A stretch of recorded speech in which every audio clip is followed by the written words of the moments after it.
Welcome to Hurrdat Sports Live. Sovereignty is coming with him on the outside. The two of them go right by with a furlong to run. Journalism and sovereignty, nose to nose, down to the last 16th of a mile. Sovereignty has taken the lead. Journalism is second toward the inside. Ace is third, but it will be Sovereignty to rule the Kentucky Derby. Swing, and he hits a high drive into center field. Back is Doyle at the warning track. At the wall, he leaps.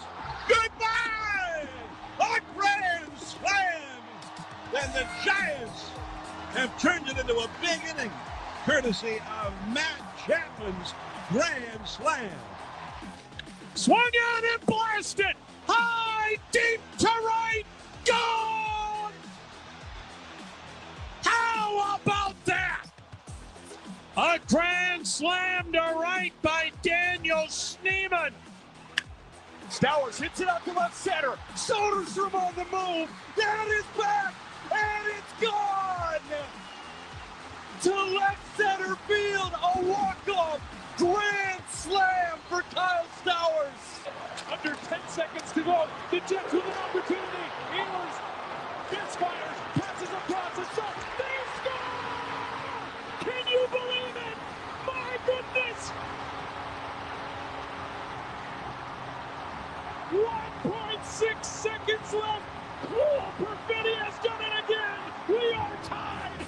Making Lauren good stuff, and buckets are hard to come by for the Rockets. As Buddy Hield laces another one. Hield with 16.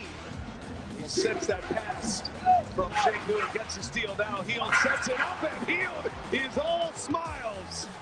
The Denver Nuggets, who got knocked out in a Game 7 at home a year ago, answer the bell in this seventh game. The Nuggets are on their way to a round 2 showdown with top seed Oklahoma City. Game 7 goes to Denver, 120 to 101. Good morning. Welcome into Hurrdat Sports Live, presented by Centrist Federal Credit Union. That's DB. I'm Ravi. Lulla. What's up, DB? The Millard Northian shouting out Central. Well, you know, we love OPS too. Shouting out Central, I heard. Yeah, well, you know, it's You're we're out here, right? You're an Eagles fan now? Not the Philadelphia ones. Fly, Eagles, fly? I don't mind Central. Of course you don't. Why is that? I don't know. They got a nice building over there. It's a fantastic building. I have a lot of roots, not to be confused with the television show. What? That's where I thought you were going. Well, that's the only other reference I have for roots besides just, you know. I was going to say Trees. Unlike the ones we were discussing with Mike Sauter in lawn care. Oh, sure. He's a big guy. But sure, why not the television show? Yeah, listen, I'm very cultured. I watch a lot of stuff. Is that what you call it? Yeah, I think so. Wow. How are we doing this morning? What's wrong with you? It's not how I expected to start. Oh, I'm good, man. Were you a big Roots guy? No. No. I did not understand the show until I got much older. Yeah. Much older. Sure. But yeah, man, it was wild. For as much as was going on, I did not do very much. Spent a ton of time sitting outside.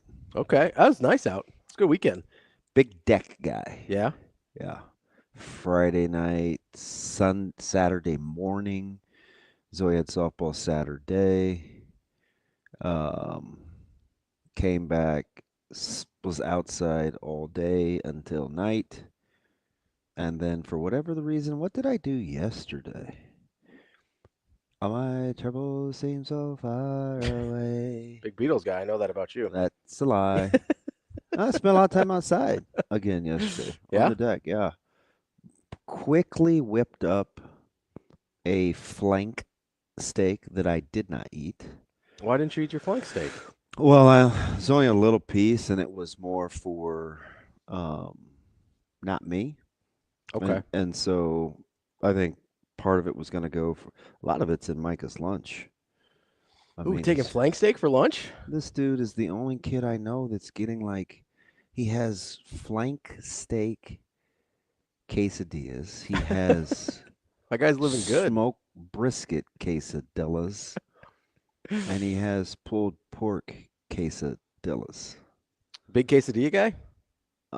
Yeah. Or just easy to do? So they're easy. Yeah. That's not what I ate. I ate leftover barbecue that I had gotten the other day. That was truly, no free plugs. Mm-hmm. But it in Omaha does not have a pier. I mean, you can do whatever you want. You can talk about whoever you want. It does not have a pier. Yeah. Yeah. Have you been there before? No. Oh, first timer. Yeah. Okay. Heard a ton about it. He keeps very, very tight hours. Yeah. So this is Friday on a humbug after the barbershop. So I didn't really roll in until 1:30. Mm-hmm. And it was right before they shut it down. Oh, so they shut down early. Mm-hmm. Sell it till they go until they're out. When I say tight hours, yeah, I mean tight hours. 4 hours a day. Yeah. Yeah. And can't be more than 4 or 5 days a week. Yeah. If they get to 4, it's a miracle. All I need is a miracle. So now it depends now. Mikey and the Mechanics? Yes. There you go. Not a fan. Now it depends. Because people say this about steaks all the time. I think it's a very laughable discussion. Hey, this is the best steakhouse in Omaha. Well, it depends on what you like. Sure, yeah. Right? We never do cuts. We never do you like season? Do you like not season? Are you a salt pepper guy? Do you like something else? We always just make these blanket statements. Like dry aged, like a marinade. Do you like so not even so much that. Although that matters. Yeah, but at least I know where we're starting. Sure. If the first thing you're going to talk about is a whiskey fillet, Mm-hmm. I already know where you're going. Yeah. Right? So I can't be involved in that conversation of you having an opinion because that's not what I would eat. Sure. And it's not what I like. So it's I'm probably not qualified. If you're just talking about just like a steak, right? I'm just going to pull it off the grill and it's, well, you should have my steaks and I do this. And I just start with seasoning, no season. Are you salt, garlic, pepper guy? Or are you onion pot? Are you no seasoning? Are you put a little thyme in there? Let's start with the basics. Are we talking about seared versus So anyway, when it comes to barbecue, I say all that to say some people are subtle smoke. Some people are deep penetrating smoke. Some people like bark. Even with let's say ribs. Are you a fall off the bone or do you like a little grow up now? Do you like a little tug? Right?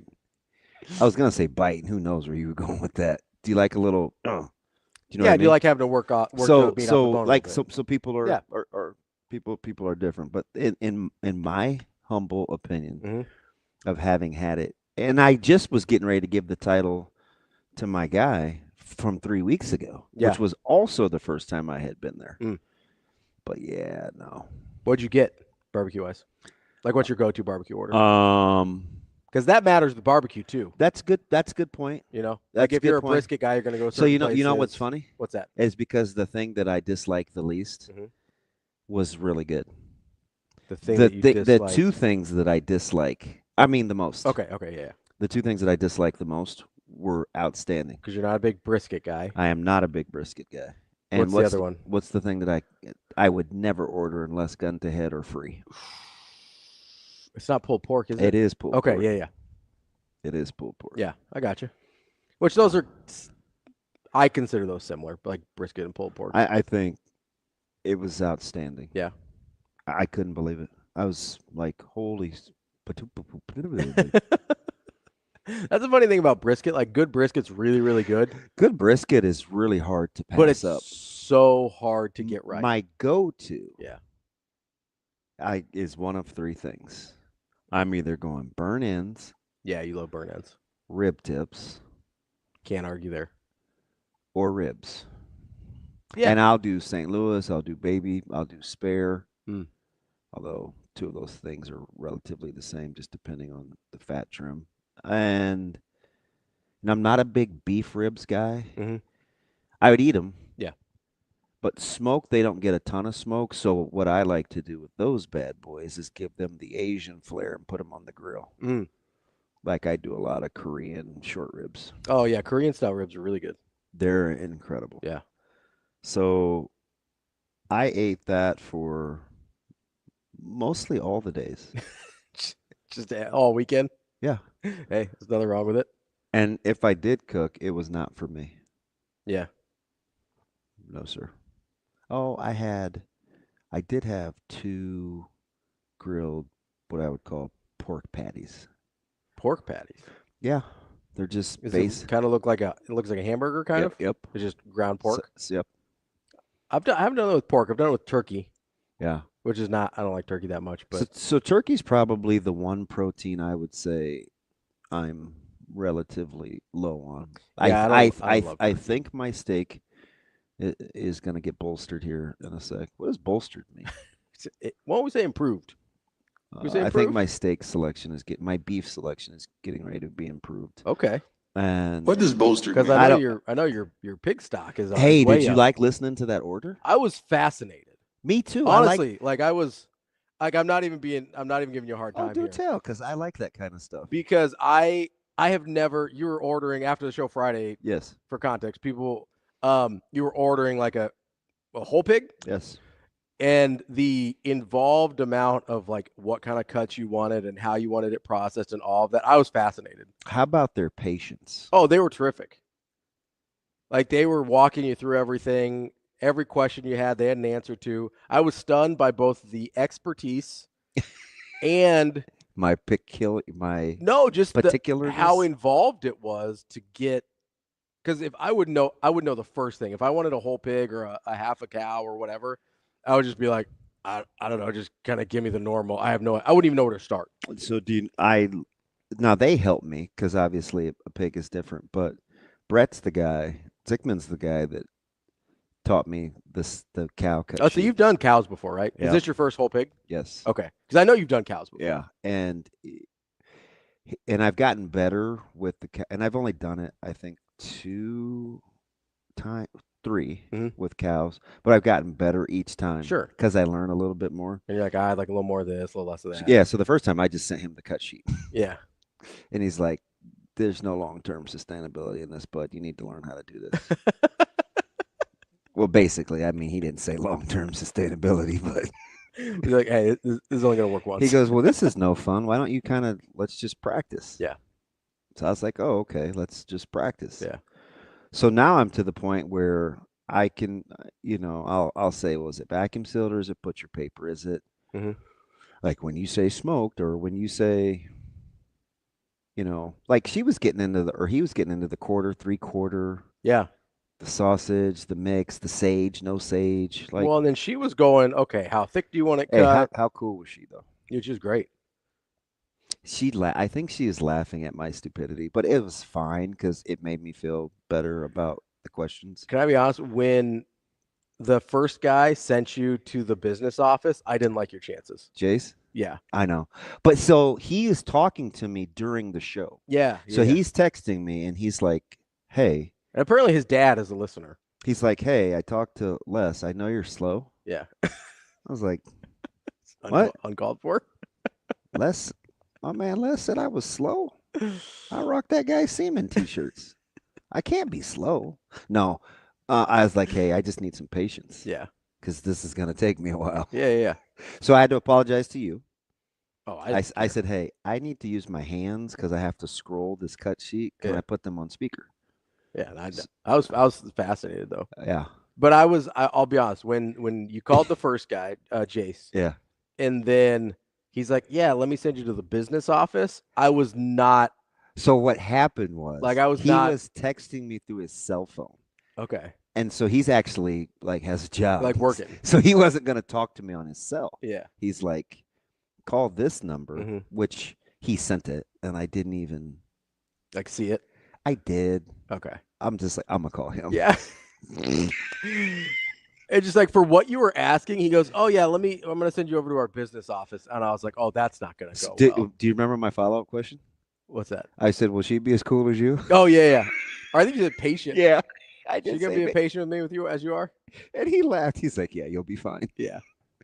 Damn it! No, it was. I was impressed by the whole thing. You're talking about like how thickly you want the bacon versus, you want, kind of a more traditional. You want a little. So, do you know why I cut. was like that? Because of Johnny the Pig.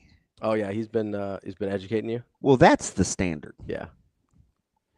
I mean, if we're being honest, like that, his bacon, and now I get it because his is his own, and he does his own, and he cures it, but that bacon is the standard. That's a dude that's way cooler in real life than he is on the internet.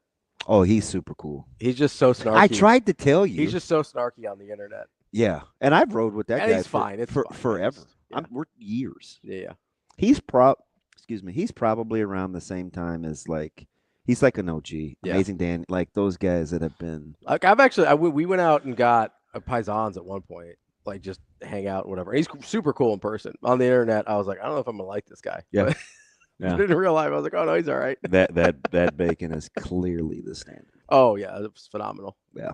Shane, did you try the stuff that Dookie Clint sent you? Not yet, but I will. Yeah. I thought you looks great. Need something after what happened this weekend. That summer sausage got ran through. Oh, summer sausage is phenomenal. I love summer sausage. Well, one was jalapeno cheddar, and Zoe was, because Jay was working so much, like it was just her, like this girl can eat. Yeah. I might need to have her tested. For what?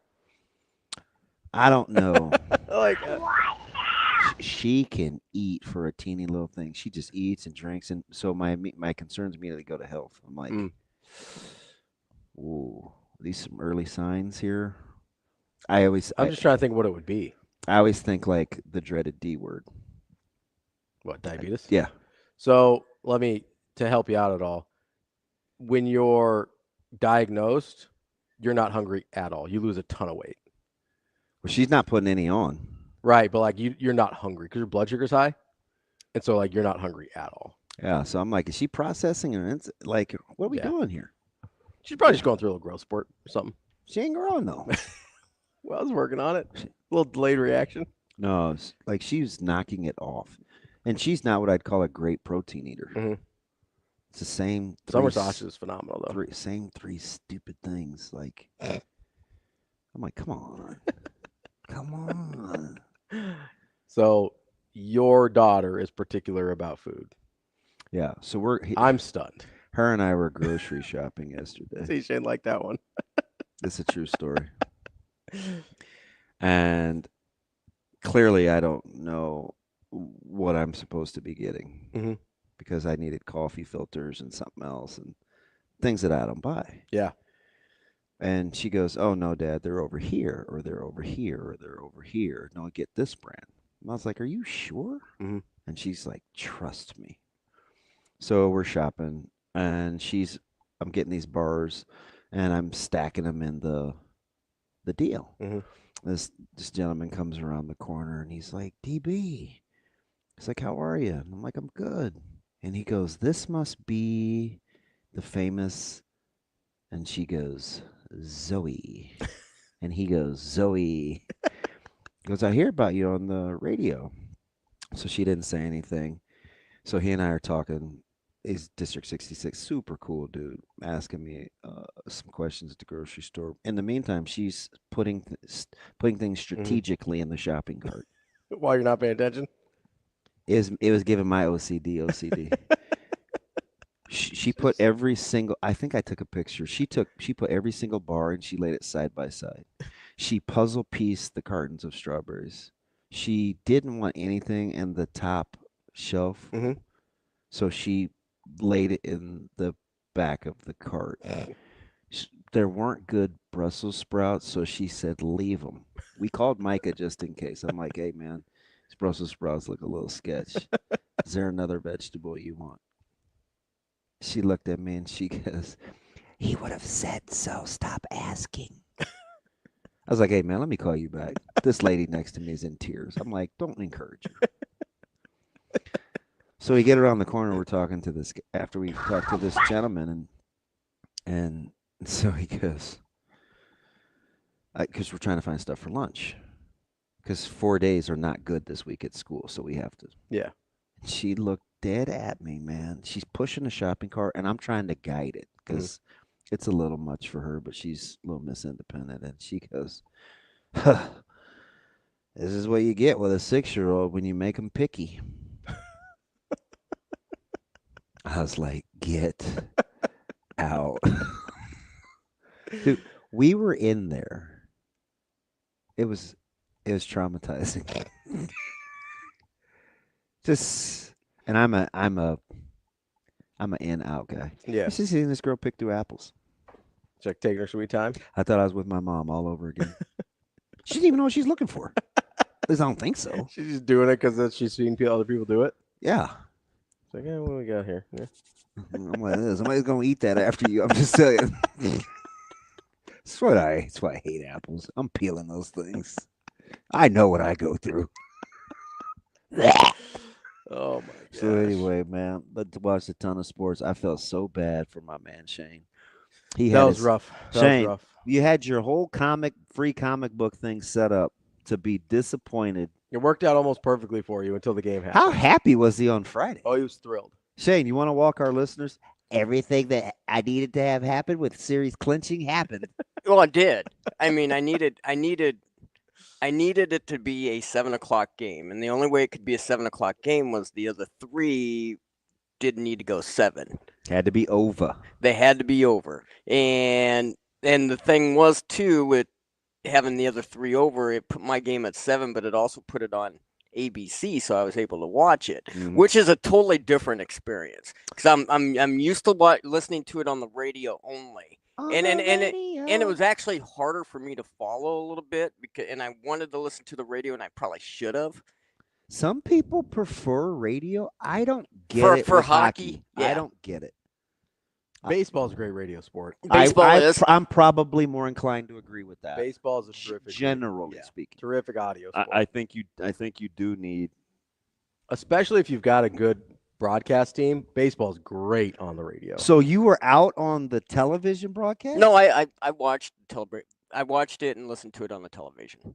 And the radio was about a minute behind, so like when they did score the couple times that they did, I was able to turn the radio on. So can I just tell you something with college baseball?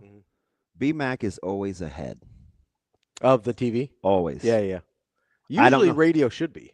You'd think, because the TVs are on a delay. Yeah, you'd think. Yeah. But I don't know why Shane just said what he said. Maybe it's different with. Well, maybe his stream. Oh, you know what? You still just use regular. Oh, he's TV. using over the air. You're over the air, right? Yeah, I'm over the air. Oh, so that's why it's faster. Yeah. Okay. Because I had to think of that too. Yeah. Because normally the radio's just ahead of it because you got the TV delay. Shane, when I came in last week early after the weekend, what did I tell you the Avs needed to do differently if they were going to beat Dallas? They weren't what?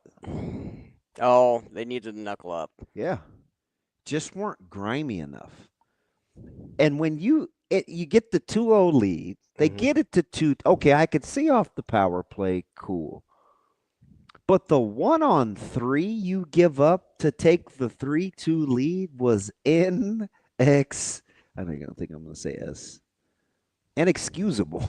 Don't ask me what you know is true. Not a big NXS. Well, I love your precious heart. In the last frame, I was thinking. I was standing. You were there. You doing all right? No. 2 worlds collided. I was thinking that the marks. That is NXS, isn't it? I have no idea. That the marks that they needed to hit was at the 13-minute mark left and then the 6-minute mark left. And it ended up being 14-8. Okay. Literally, the game went like I thought it was going to go. That dude is on it. Let me ask you one more question because I'm going to get to this with young Ravi here later. With my Winnipeg Jets? Yeah. Holy smokes. Dude, I was riveted. It was incredible. Yeah. You pull a goalie with 3:14 on the clock and you win. You win. Almost never happens. You win. Incredible. But let me go back to something, Shane. I know he's yours. He was yours. But is Rantanen dead to you once he leaves Colorado? You know, it's funny because you guys were talking about. We always do. Yeah, You we guys talk were- about this a lot. You guys were just talking about that like on Thursday, not Yeah. this and I was thinking, you know, I mean, the one that comes to mind would be Marcus Allen because he went from the Raiders to the Chiefs, and I was like, nah, I mean, he wasn't dead to me, but you know, Miko, I mean, because he was my guy. Oh yeah. Oh yeah. He was my guy for like 10 years, I'm well aware. and I'm not happy with him. So Were you just out? yeah, I'm out. I wondered.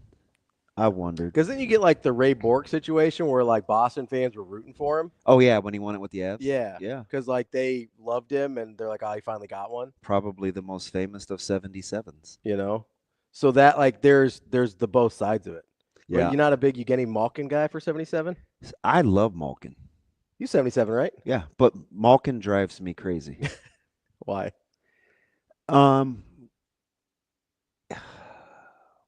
It's the same thing with Vince Carter. It's the same thing with Carmelo Anthony. It's the same thing with Peter Forsberg. Doesn't fit your eye? I didn't always think that he skated hard. Oh, yeah. He would have these lapses where I'm like, I know you're better than this. Yeah. I need to see it. And then he kind of got better as a two-way guy as he got a little older. I used to be mad at Forsberg for the same thing. Like, you're too good to just be going through the motions. You can score 3 in your sleep. Like, yeah, let's help us out. Not us, because he was an Avs, but 2 of my top 5 favorite hockey players of all time are Avs. Yeah. With Sakic and Forsberg. I love Malkin. He just drove you crazy. Big Gino guy. There's more in there. Yeah. No, that is the most frustrating. There's more in there. But that's not so that was sensational. And you know, DeBoer runs his record. That dude is 9-0 in game 7s. That's ridiculous. He's 9-0 in game 7s. In hockey? Did I read right? I mean, in anything, but yeah, especially hockey. Yeah, good point. Good point. But did I read right that the Avs haven't won a game 7 since 2002? Yes. I'm not trying to rub it in, Shane. I'm really not. I'm just. Does it make sense why I asked you the question? And I get it. You looked at who's up and who was winning the series. When I compared the two, who would you rather be? Yeah. It's hard to close teams out in hockey. I mean, yes, it is. Well, we saw. Well, when you're not, it was an easy question the other day. It's not so easy now. When you're not, you're like, well, the Avs had the lead. I'm like, yeah.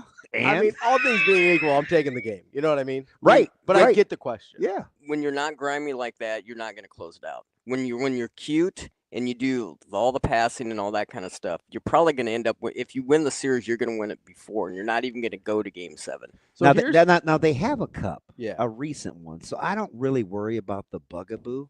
2022. But man, I want Landeskog. I want him to come back. That franchise, it seems like they should win more. Well, because they did for a while, right? Not so you go even when you go back to the illustrious 90s. Yeah, it wasn't as good as we think it was. No, I'll have to look it up because I remember them being like the team.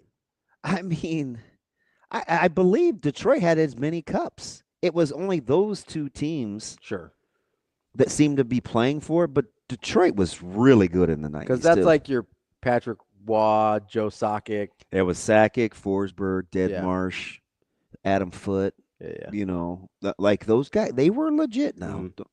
Even an older Claude Lemieux was nice, but I mean, Detroit was good during that stretch. Yeah, they were way good. But the other thing is, then you turn around with like the Yzerman Red Wings teams. Yeah, Yzerman, Shanahan, Fetisov, Fedorov.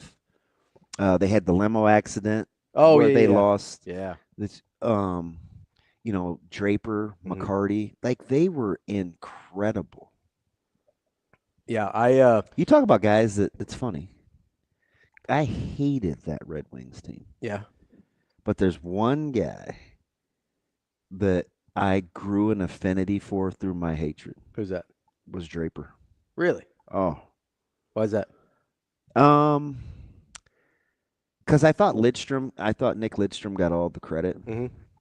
But Draper was really, really good. Really good. Now I'm getting in the weeds here, but I used to call him Drape Face to my buddy Brian, and I would call Nick Lidstrom Prick Lidstrom.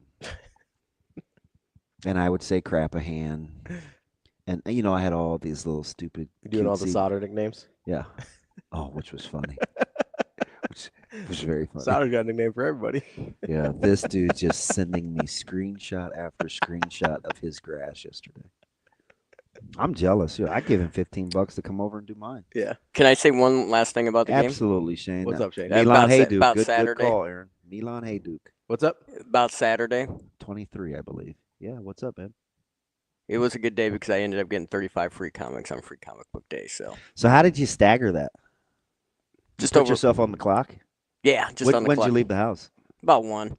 Well, ain't bad. Wait, so back how about does it work? Like you go in, is there just like bins of free comics, or how does that work? Yeah. Okay. Okay, so wait. So they have like sections where they're like, hey, any of these are free. It's Saturday. What time did you get out of the rack? About 11. Sometimes I wish you would be so honest.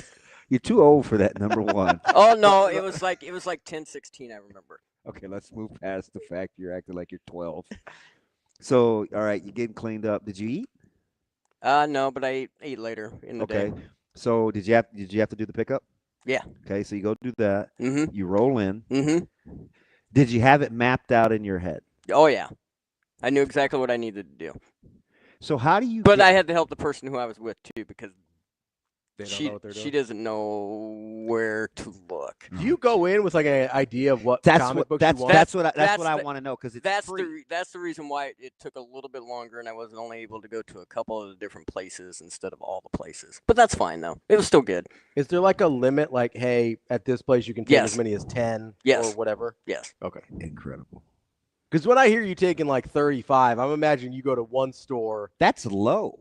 I know He's he told done me he's got way- like 60 before. He's done way worse than And I'm that. like, are you just like grabbing the entire free bin, or you're like, these are mine now? No, they got a sign up there. You can get this many. Okay, gotcha. Were you looking for something in particular? Yeah, always looking for like Batmans and stuff like that. So do they ever make mistakes? What do you mean? Do you ever get a comic, a classic, in the wrong bin? Oh, like do they put a more valuable one in the free bin on accident? Well, the person who I was with got a $20 comic book and a $10 comic book in the free comics. So yes. Really? Nice. Yeah, I was like, So they put some good stuff I in was the like, free bins. I got a bunch of crap, and you got He was Almost swore. about to say poop. I got a bunch of poop. You can say that. Yeah, you can do whatever you want, Shane. poop. Yep. So how long were you in there? It was a couple hours each store. So that puts you at 5 o'clock. Yeah. Well, we ate too. So In between? yeah. So you're at what, like 6 at that point? Yeah. So So you that's got when I got home about. so you got to 6. do the drop off and get out of there to get to the game. Yeah. So it worked out perfectly for that. Did you make it understood that that side was going to go down? Yes. Be like, hey, we got a running clock here, guys. Yes. I like it. I like it. Attaboy. Yeah. You got to set clear expectations on the front end. That's important. So then you just sat. Did you eat during the game again, or you probably were good with whatever you snacked on? Yeah, I was good with whatever I snacked on. Man. At what point did you know you were in trouble? About 9:30. 2-2? Like I said, they needed to hit the 14 and the 6, and when it got to 13, and then it started to go downhill. There was like 13 minutes left in the last frame, if you want to call it that. Yeah, I knew I was in trouble then. I feel- thought it was I going- was in trouble with my Winnipeg Jets the whole time. And I feel bad calling or telling Mr. Rogers that his Blues were going to win. And then they got up 2-0, and I wanted to text him back, and I'm like, nah, man, Andrew, he's locked. 2-0, 3-1, and then I got to go back and do some digging. yeah. I really wanted it to be the Blues and the Avs. St. Louis is pretty good, man. Yeah. I thought Bennington deserved a better fate yeah. because Hellebuck was awful, and they bailed him out. Yeah. I'm like, really? What did I ask our guy Eddie Garcia? You more concerned about the President's Cup or Hellebuck? And what did he tell me? I get it. Hellebuck. He's I like, thought don't you care. guys. I thought you guys were kind of being. I'm like, he's on a 2-week skid. He's still gonna win the Vezina. Yeah, but he's been bad in the playoffs for like 3-4 years. Oh, and it's continued. Yeah. I don't know how they're winning in spite of him. You don't see that a ton. No, not in hockey. Like you don't win in spite of your goaltending. There are some fantastic matchups. Yeah.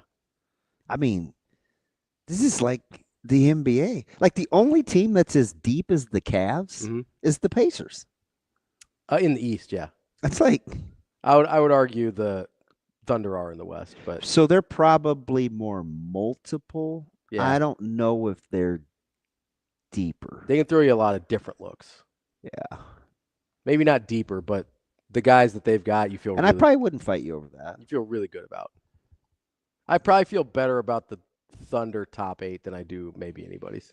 I do know that Indiana lets you know they're for real. Tyrese Halliburton haunts my dreams.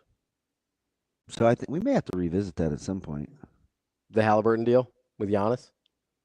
Yeah, I mean nobody got fleeced in that deal. Oh, for the Kings? There's lots of NBA trades, and we got to take a break. There's so many NBA trades that have set the tone for what we're seeing like yesterday, but none more impactful Than Halliburton to Indiana? Paul George and what OKC got. You're right. In the hall for that. I always forget about that trade. I always forget that he spent a year in OKC. Oh. I mean, the haul they got for Paul George. What do you think the Clippers are thinking right now? We're a miserable franchise.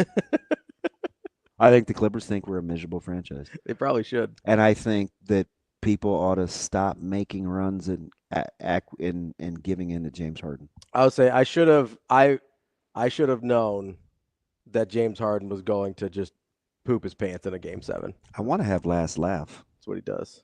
On what, Harden? Who? You won't get him. You might. I'm only going to give you 2 cracks because we got to go to break.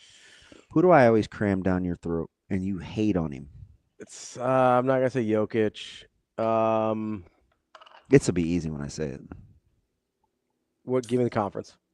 Western Conference. Who's Ant? No. Who? Give you one more. You're going to kick yourself. Who's left? Ant, not Ant. Who's left? OKC. I like SGA, so I don't think it's him. I don't got it. Russell Westbrook. Oh, yeah, I knew it. How many arguments we had about Russ over the What years? did I text you? What did I text you this weekend? I said I don't care how many series he wins. The team's 5th best player. That dude still sucks. Always and forever. I mean, just knock down dragouts over that dude. Just trash. And you still hate. Rash. Trash. That's fine. That's CB. I'm Ravi. We'll be back. More Hurrdat Sports Live coming up next.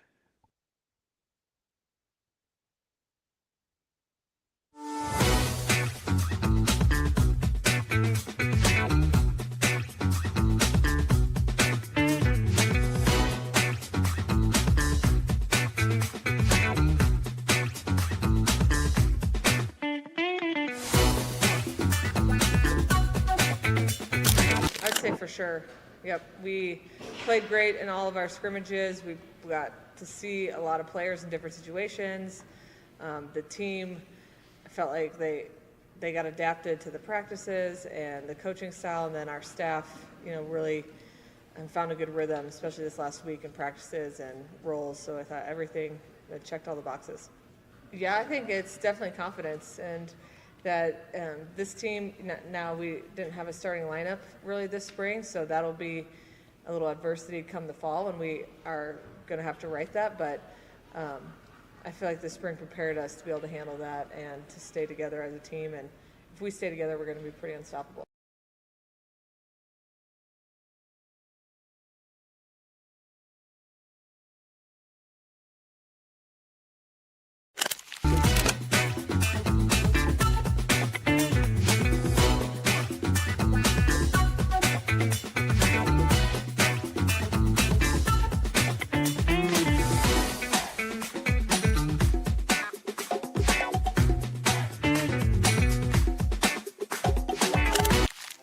Aspirations can drive us. Sometimes a simple gesture is what fuels the pursuit of a dream. When it's time to make your dream a reality, we are here to help.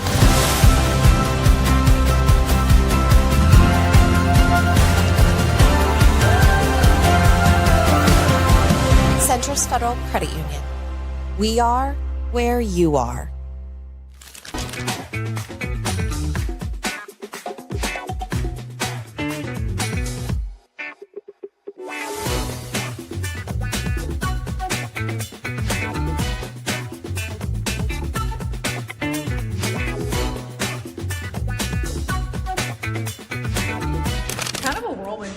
Like having Danny here and not having coach, and it's obviously like we all have to adjust in our own ways, but it's just really exciting because I really love how Danny runs practice and her coaching style. So for me it was just a lot of growth, but also finding a way to lead and how I can be there for the freshmen because this is their first semester and their first season with us. So it was just a learning growth thing for me, but I had a lot of fun.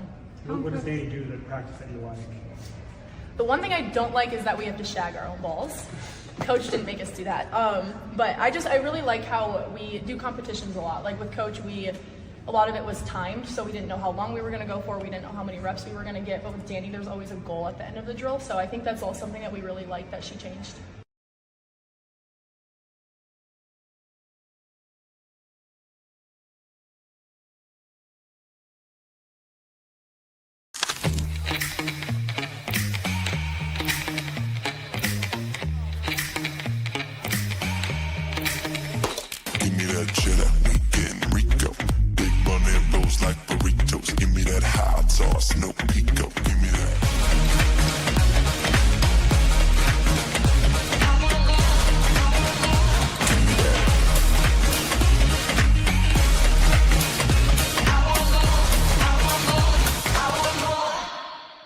I learned so much. I think I've become a better volleyball player even just for the 2 months that we had in the gym because we played beach before. So I think I've learned so much, and I've gotten to grow my relationships with my teammates, and I love everyone in that locker room. So I just had an amazing spring. How does Bergen make you better? She does a lot. She's obviously amazing. I just love watching her play, and then also her leadership is great, so I just look to her when I need advice or anything, so it's really great having her by my side. What were a couple of the things that you specifically learned? I'm learning leadership a ton because she's a great leader. Just how she's calm, cool, and collective in tough situations, and also just setting wise too and technique.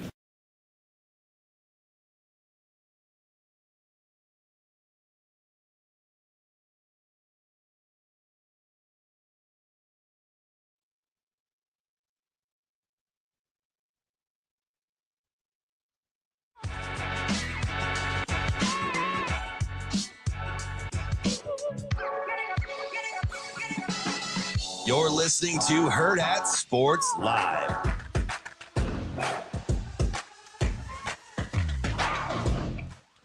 Welcome back, Hurrdat Sports Live. That's DBM Ravi Lulla here at Hurrdat Sports Bar and Grill. Make sure if you're out on the roads this morning, you got those eyes focused in straight ahead.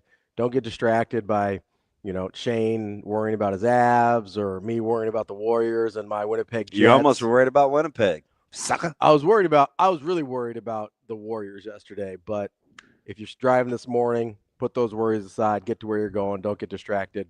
This message brought to you by the NDOT Highway Safety Office. Were you all in on the Derby?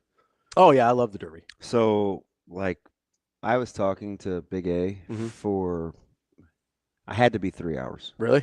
Yeah. Just back and forth? Oh yeah. Yeah. So every couple of probably every 15 minutes, I would ask him how many deep he was. Mm. Is that funny, Shane? It was pretty funny. We started the dialogue about 1:45. Okay. Maybe a little sooner, 1:30. We ended shortly after the Derby, which was 557, 607. Yeah. What number do you think he got to? Oof. Okay, give me the number he was at when you started. No. Well, that's not fair. 0. Oh, he hadn't drank anything when you started. They were just kind of setting up. They were Gotcha. warming up with the show. So we're talking about 4 hours, from 1 to just after 6. Yeah. Or 5 hours, I guess. Oh man, that's scary. I mean, it's Woodford. Say like 2 an hour. And then I'm going to add one because it's Big A. 11. 9. Oh, that's close. Nice. That's in the neighborhood. It's just funny because one time he went from like 2 to 6. I was like, Do huh. like a triple in there. Oh, wait, what happened? He probably lost one of the prelims. Yeah. I like his. It's funny. We were just going back and forth. He's a good dude. So we'll have him on. Well, we got 2 weeks. Yeah, we'll have him on for Preakness. Did the track discourage you? It did, because it looked. So when we talked to him on Thursday, it seemed like he thought it was going. The actual rain was going to lighten up and give the track a chance to dry out more than it did. That was a sloppy track. It was, yeah. But what's the 202 wasn't terrible though for the conditions. We asked him though. We go, hey, do either of these horses bother you on a sloppy track? Because he was high on Sovereignty, the winner, and he goes, no, they'll be able. Like his, I think he said his mother was a mutter or something. I don't remember. But dude, go back and listen to that thing. He's a gem. Oh yeah, but no, I was a big fan. I love the Derby. With the sloppy track like that, was the race time, was it quite a bit slower? No, I thought for what the track was, 202. I thought it was pretty reasonable. I thought it was pretty reasonable. Pretty reasonable. Yeah. I was mad, so I was kind of on. I liked Citizen Bull, even though Anthony warned us against that. Yeah. Kind of like the pedigree, and I like the name. I was a little excited early because Citizen Bull got off the rail fast. Yep. And I was like, okay, that was the one thing I was worried about. But then he stayed in front too long. I was like, he's too much of a front runner here. That's not going to work out. And we know we hate those guys. Yeah, nobody likes front runners. Hate them, especially you. Yeah, drives me up the wall. Coming up on the kind of why I picked it. Coming up on the show today, we're actually not going to have Sam McEwen until later in the week, so we will let you know when we get him rescheduled. We are going to talk a little NBA with our guy Eric Pincus. He is from Bleacher Report, covering the NBA. We'll talk all playoff stuff with him coming up at 9:30. Until then, it is just you, me, and DB. You, me, and Dupree. You can give us a call, 888-638-4876. We didn't pick the day for Sam. No, Are we shooting for? Are we tabling it? No, I was going to ask Shane what the rest of the week looked like because I can never remember. If we've got, because we have some guests that are every other week, and so I couldn't remember which days were a little bit more open. But I think Shane, we can do this later. Wow, he's not doing anything. We're off on Brunts this week, right? Yeah. Yeah, why don't we just give him Brunts a spot? Yeah. Look at that. We just produced a show live on air. I need to get back into baseball too. Shane, we're going to start with some college baseball coming up here too. Things are starting to reveal themselves. Yeah, Nebraska got another series win, which they desperately needed. Yeah. What are they? You saw 500 and you're like, wait, what? Yeah, and it certainly wasn't pretty. This is a maddening. They had to get some. This is a maddening late team. Runs yesterday. Yeah. Creighton swept another series. Yeah, Creighton's in a good spot. So they're in a good spot. What, 31-13 now? Yeah, they're in a position now where I think we got to start to have the conversation. Can they close one out in the Big East tournament? Yeah, absolutely. Right? Yeah, I think it's time. Barring a collapse, they'll be in because they're at the top right now. Yeah. But yeah, they need to figure out how to get over that hump. So, and the thing about it is with them is this song has been done by everybody. So Bob Dylan did it. Mm-hmm. Shane, long hair, headband. Is it Bon? Who else did Knocking on Heaven's Door? Guns N' Roses. Yeah, it was close. One of those hair bands. Oh no, that's not terrible. No, 80s hair band. I knew what you were talking about. It's not like it was Luther Vandross and I said Barry Manilow.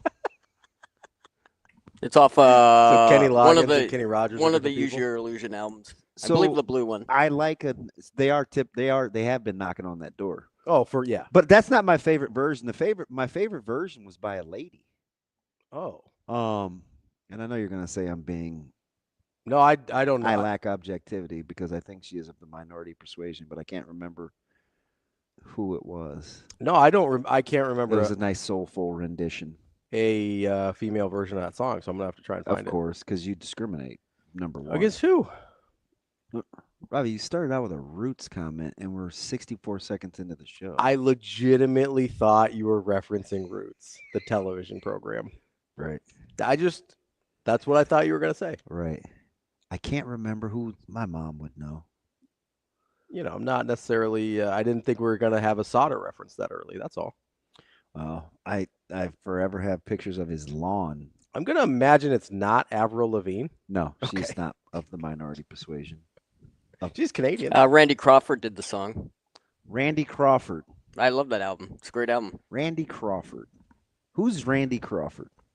She did the Knock Knock on. Is she black? Yeah. That's who it is. I'm pretty sure that's who it is. Is that her? Yes. Yep. Randy Crawford. Shane. She's fantastic. So did you know how you triggered it though? Because it got my attention. Yeah. I'm like, wait, that might be it. Like, the name sounds right. That might be it. Yeah, that's the best version. I was gonna just start naming people it definitely wasn't, just to frustrate you. Yeah, you do that. It's gonna be like, is it Warren Zevon? No, that's a look hairband. Yeah. No, I wasn't making fun of you for the hairband thing. That's Daniel though. That's not a fake musician. Yeah, I mean, he wears that look, don't he? He probably came up during the 80s. He does not look like somebody I would be boys with. He does not look like somebody that has a day job. Oh, if he does, aside from listening to us. Well, he used to at least. Because I'll give Dan his burn too. Eric Clapton's was nice. I think everybody did that. I think Clapton was on the Bob Dylan one originally. I don't think so. I think they have a version together though. Everybody. Oh, I'm sure. I mean, Eminem is with Elton John, but they didn't do it together. Everybody. They might. We don't know. It's called a collab. Oh. When you sample other people's songs. Well, no, maybe I don't know. I don't know the extent of Eminem. Holy smokes! This is nothing says Amazing Daniel more than this. That is picture. the most amazing Daniel photo I've ever seen in my life. And this guy's a Steelers fan too. I know. That's why you ride with him. Nah, actually, not really.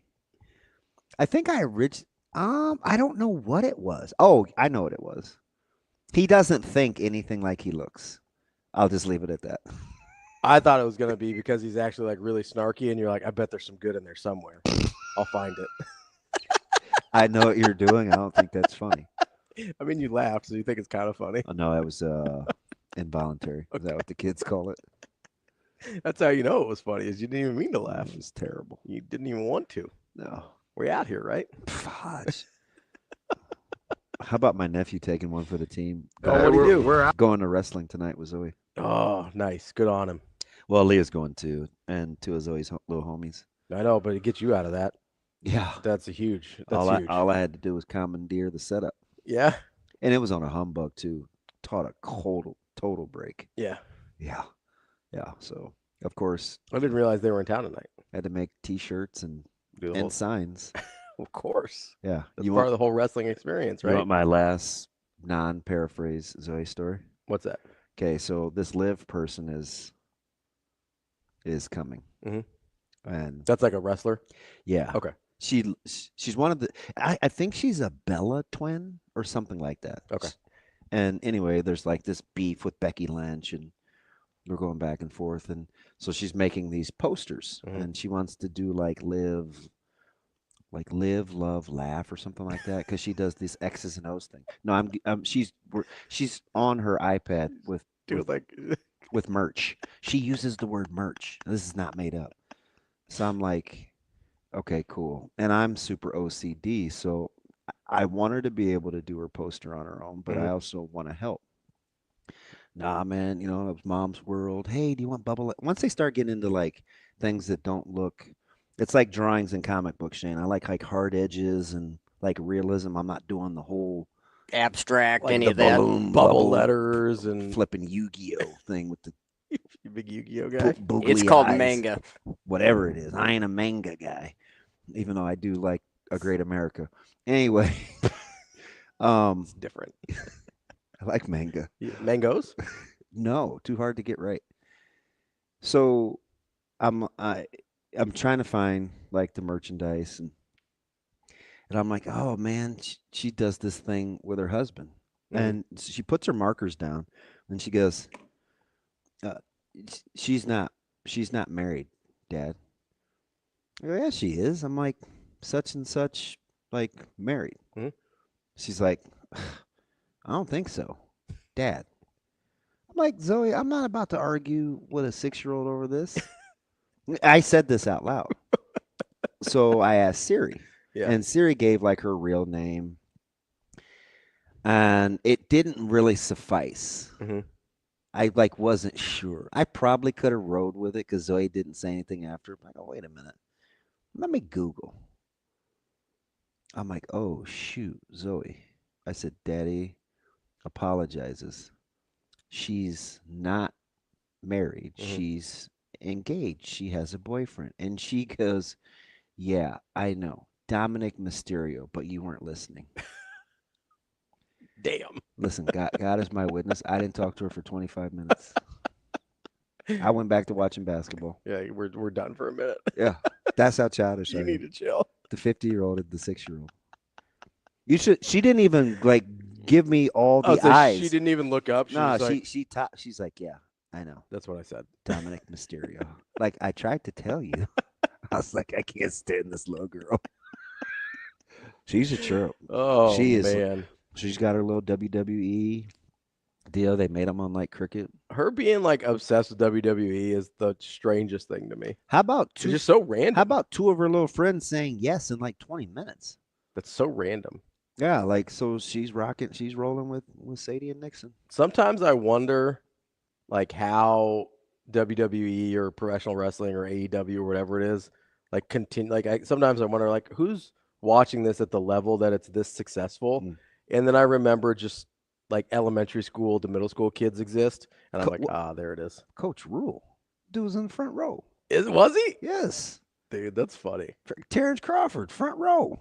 That's so funny. To me. People like that stuff. They do, and I didn't really grow up with it, so I don't have that. I love it, but it's gotten a little ridiculous. Yeah. I'm more of an old head.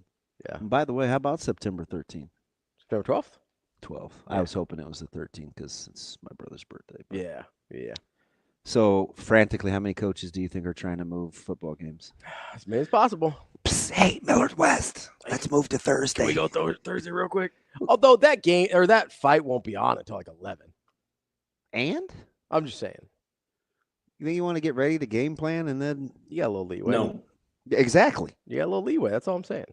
Nah. And I got a game prep too because we got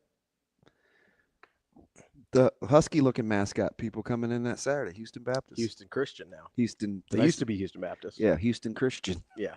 Houston so you guys practice. Christian on the time. I knew you were going to do a sister Christian thing there. No, you I don't. didn't. I did. No, you I didn't. almost started doing it myself. That's not true. Night Ranger. Night Ranger. Yep. Zip it, Martha. I don't know the album it's on. One hit wonder. No, they probably got another song How or many two. millions will those two make?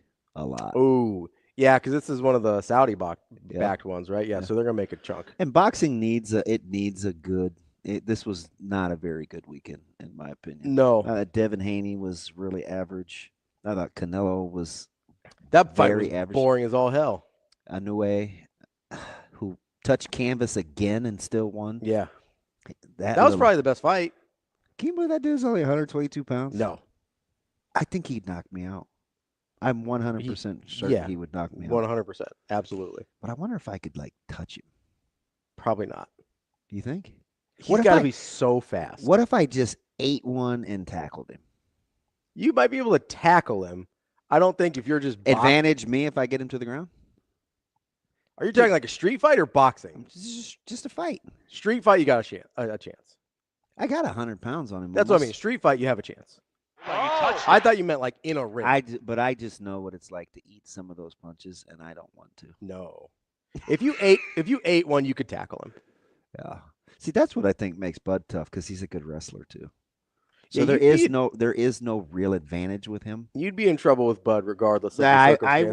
wouldn't, not you and we would go back and forth, but at some point, I just would be like, I'll take it. I love Bud. I don't know him like you do, but I'm a little worried about the weight. Are you? Yeah. It's a big number. It's huge. That's a really big number. It's huge. But he's got, upwards of 30 million reasons why to do it. Oh, I totally understand doing it. I mean, because you got to think Canelo's going to be sitting at 50. Yeah, probably. It wouldn't surprise me if combined they're at 100. Although I did see a lot of people this weekend that think TBC's got more than a puncher's chance. Oh, I think he's got a chance for sure. I do worry about like Canelo's just a naturally bigger guy. Yeah. Like he's not. Canelo's pretty comfortable at that weight, and I mean, what's the highest we've seen? But at 154. Yep. Like that's a jump. Yeah. That's a big jump. Even though he's very capable of walking around in the 70s. Oh, for sure. Yeah. But I mean, we talked about this before where he's just not that naturally, he's just not a big guy in general. And now with so he's got to adjust his schedule too because of the layoff. Yeah.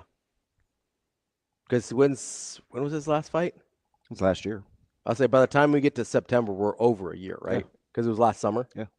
Yes. But he's done that. And it was a little lackluster, and he was a bigger fighter. Yeah, that was at the 154, and yeah, so I worry a little bit about the weight. I certainly know he's capable. I wouldn't put anything past him. That's a big jump. Yeah. But, if Canelo fights like he did over the weekend, like he's definitely got a shot. Canelo just looked washed. He didn't look good. Canelo did not look good. I mean, for a unanimous, but I mean, boxing is one of those weird things where you just need one. Yeah. I mean, you can gear up for one good fight. And that's what I wonder how much of it, because this Crawford thing's been out there as sort of a. I mean, it's out there, right? It's where the magic happens. Yeah. Like Canelo, you almost wonder how much Canelo was like, I just got to get through this one. I don't know. I know it's a dangerous mindset to be in with as a boxer, but I also know it's a thing that happens. I don't know. It's I'm really excited for it. And that's going to be stateside. That's Vegas, right? Yeah. Yeah. It's exciting. Huge. And I don't it's hard. This weekend I think suffered from, and I'm a big New York City guy. I mean, just there, like that fight, that setup they had outside was almost right around the corner from our hotel. Mm-hmm. But it just was not. No, it wasn't for having some okay matchups and star power. It wasn't. Well, you got Garcia, and I mean Raleigh Romero, who that must be his comfortable natural weight. Yeah, because he did look very good at that size. But Garcia is a guy that looks shot. Yeah, he didn't even really get hit hard, and everybody talks about Rolly's power, and I'm like, I guess it shows up in the stats. I think he's 15 out of 18 or 16 out of 19 or something with stoppages, but he doesn't particularly strike me as a thumper. If you just and he just touched Garcia with those two lefts, I'm like, if you just off balance. Rolled tape and didn't tell me like what the knockout stats were in his previous fights or anything like that, I wouldn't think it was much more than above average. Yeah, and he didn't look good against Tank, which a lot of people don't. I get, but Tank is explosive. And then I think I can't stand Devin Haney.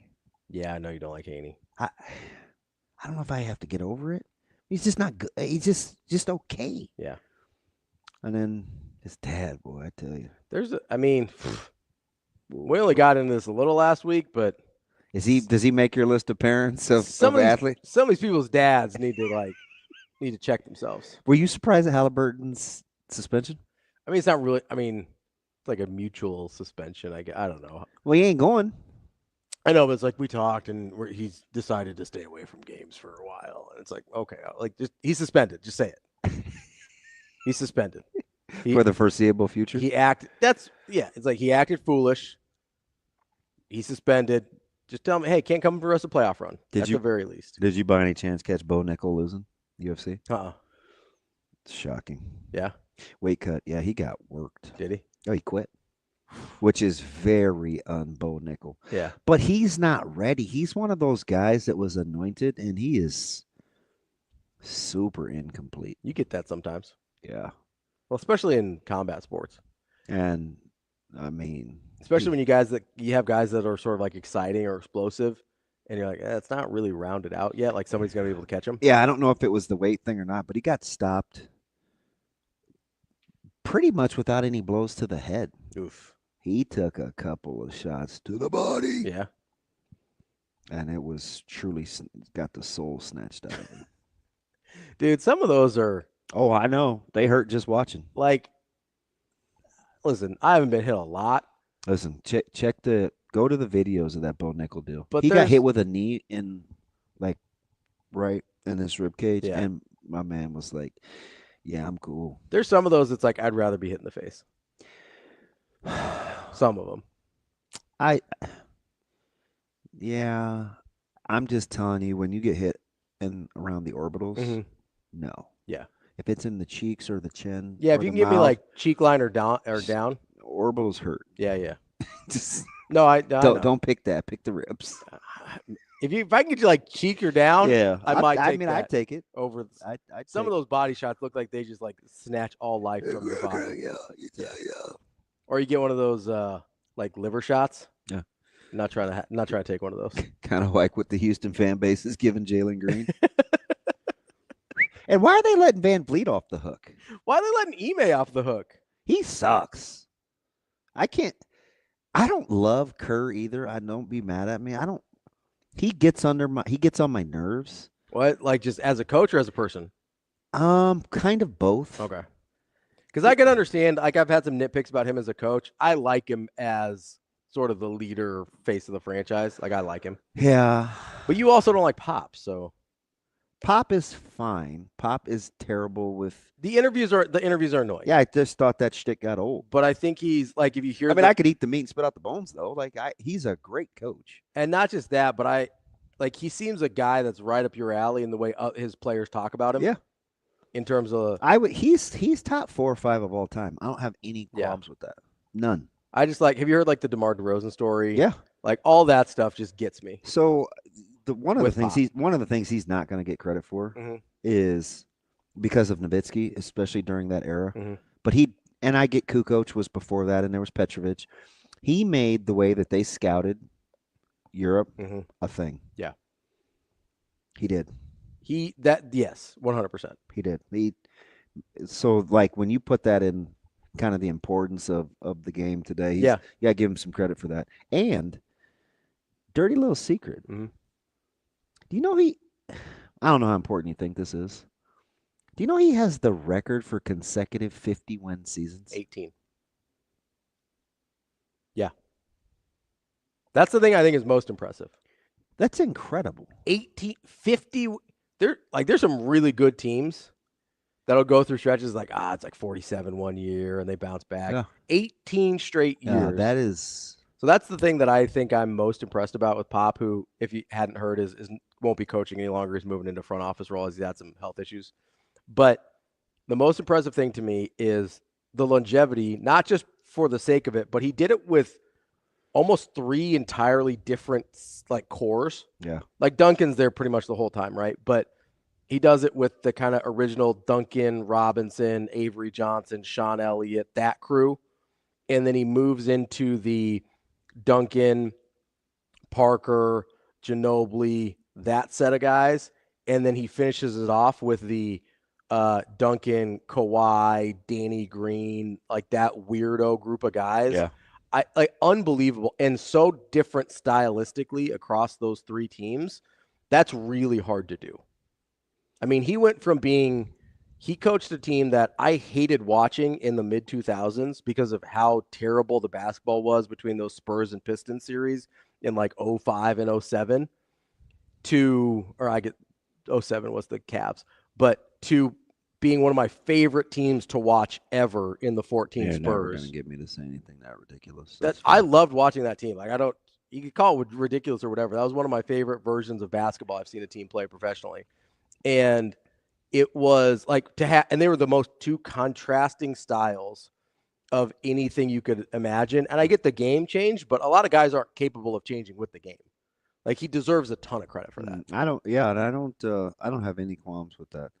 But in doing the research, do you know how old because Pat Riley's number 2 on the consecutive 51 season. What's his number? Do you remember off the top of your 15, I think. Okay, yeah. 15 or 16. That's also crazy impressive. Yeah, but there are some guys on there where you're like, Like, do you know who's in the top 10? Jerry Sloan. This is not who I'm thinking of. Because he's not like the others. He doesn't strike you as like, that's a great coach. Yeah, and he won't you either. Who is it? Don Nelson. Yeah. From 80 to 86, he won 7 in a row, 50-win seasons. Really? Don Nelson. I mean, so I don't. Are you a Nelly guy? Not really. EI. Uh-oh. I do like a little St. Lunatics. No. Big Band-Aid guy. It's right here. Listen, that's like in my high school sweet spot, so there's a little soft spot for Nelly. Band-Aids don't cover bullet holes or whatever her lyrics Were the seasons? Which, by the way, are they over? It's T-Swizzle. I don't know. Yeah, your boy TK is laying low. Low. Were the seasons shorter back then? Like Lil Jon and the East Side Boys? Get low. Like a dude with his heart broken, which isn't funny, but I mean, kind of. It's hard. It's when you're that public. The breakup's public too. Yeah. You got to take the good with the bad. What's up, Shane? Were the seasons shorter back then? 80 to 86? Yeah. No, they played 82 games. No. I like Nelly a little bit. I do think he's an outlier in that list, right? So he coached some of the teams, like the We Believe Warriors in 07. I really enjoyed that team. That's a Don Nelson team. I really liked some of the Mavs teams that he was rocking with. So, like, stylistically. Big Rolando Blackman guy, were you? You know me. He was nice. He stylistically was sort of a precursor for the style of basketball that I've come to enjoy. Just a little bit, run and gun, more fast paced, making it a little bit prettier of a game. So I'll ride. So you're thinking those Golden State teams. Yeah, so I'll ride with Nelly a little bit there. A little bit, Not the 80 to 86 Nelly. That's not my wheelhouse. But in general, I'll ride with Nelly a little bit. But he's definitely not in the same, probably not in the same breath as like a Pop and a Riley. Yeah. So back to Riley's age. How old do you think Pat Riley is? So he is got to be mid-80s. He's 82 years old. He looks rough. Like in the last few years, he started to look rough. Wait, he does? I saw a picture of him. He's 81. A couple days ago that I was like, ugh. He's 81. Ugh. Man, my mom is 83. I mean, 81 is about my dad's age. That's It's getting up there. To be doing what he does? I don't totally know what he does anymore. If I'm being honest, like I don't, you know what I mean? Oh my gosh. I don't know. I don't have a good idea of like how much he's got his hands on the wheel. I know he's been a control freak his whole life, but I don't know like how much is that Spoelstra now? Like what is he doing? So did did you put your head in the sand during the Jimmy Butler departure? I was paying attention. Who was the spokesperson?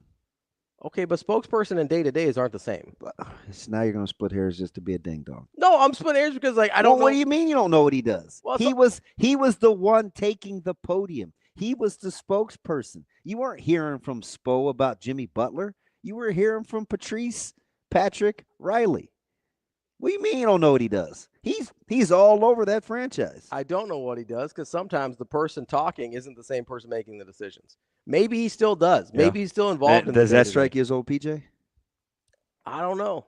It's Patrick James, by the way. Also, I don't know what the J. I'm a big Riley guy, as you could guess. I would say Lakers. I understand. We're sitting here. Berkshire Hathaway was this weekend. Our Oracle of Omaha is like, hey, I'm going to retire at the end of the year. Like, I don't know how much 94-year-old Warren Buffett is like in on the day-to-day. Maybe he is. I don't know. Shout out, Mr. Abels. But I think Greg Abel maybe has been doing this. Ready, willing, and able? I feel like Greg Abel maybe been doing some CEO stuff for a while now. Yeah. So I don't know. Like maybe that's a dynamic in Miami, and like he's still the face out front. Like I couldn't pick Greg Abel out of a lineup. I know exactly who Warren Buffett is.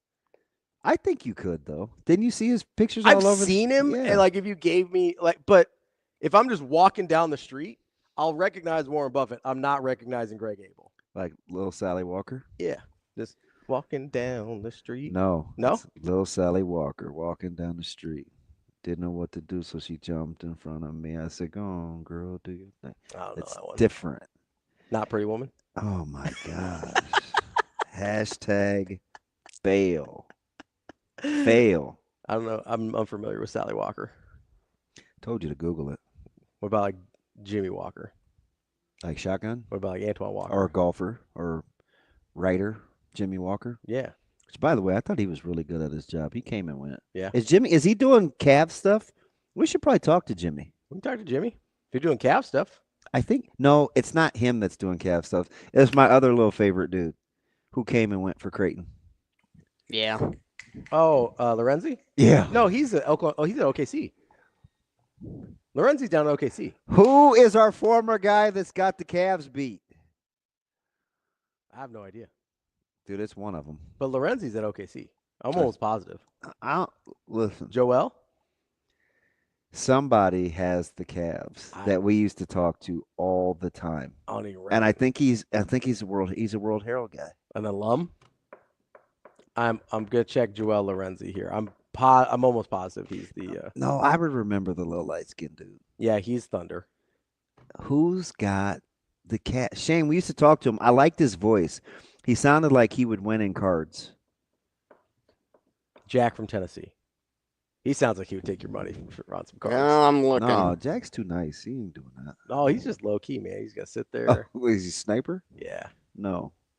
Sniper, no sniping, you know? Somebody's got to know. I'll figure it out. Yeah, I have no idea who you're You got me about. distracted because I think you pretty much suck. It seems aggressive. What? We're going to be doing all that. I'm sorry. I was just talking. What'd you say? What'd I say? I literally did not mean to say that. I just. But you meant it. I did. I even rocked your guy today with the jersey. Yeah. I got into some knockdown dragouts, and I'm not gonna let you take me there because sometimes people get mad when we go all NBA. But I'm dying on the Kobe doesn't get enough credit for his greatness hill. I mean, where are you put like? And you know who? Do you know who spearheaded this debate? Who? Who's kind of out on my philosophy? Who? Is Nicholas Allen. Yeah. I brought this up to him, and he is hearing none of it. And he's a Kobe guy. Yep. Named his dog Kobe even. Oh, yeah. So here's where I struggle. Well, if you start talking to me about efficiency, I may or may not hit you in the face with this phone. You shouldn't do that in general. But I know. Is Chris still here? I do not want him mad at me. No, boy, you're cool. So My man just pulled the big rig up to the back. What do you think he found? He didn't even take anything out. No, I saw he grabbed some tables. I saw him. Did he? Yeah. Oh, I like that. Not afraid to do a little dirty work. Get the tables. I like his truck. Yeah, he's rocking the. He's all had black. he's had it for a while. I like the. No, it's a good look. Yeah. Anyway, go back to your disparaging remarks. I wasn't gonna have disparaging remarks. You say he doesn't get the credit he deserves. I'm trying to figure out where you think most people have him slotted versus where you have him slotted. Yeah. Because that's where we have to start if we're gonna say he doesn't get enough credit. Like, what credit do you think he's getting currently? Top. I think people are reluctant to even put him in the top 10. I think that's in the neighborhood. Yeah, I think he belongs in the same discussion as LeBron. Give me the argument. I watch games. Okay. He has 5 titles. Yeah. He won 2 with significantly worse teams than LeBron ever fielded. LeBron James. I mean, you're not going to get an argument from me here that LeBron has stacked the cards in his favor.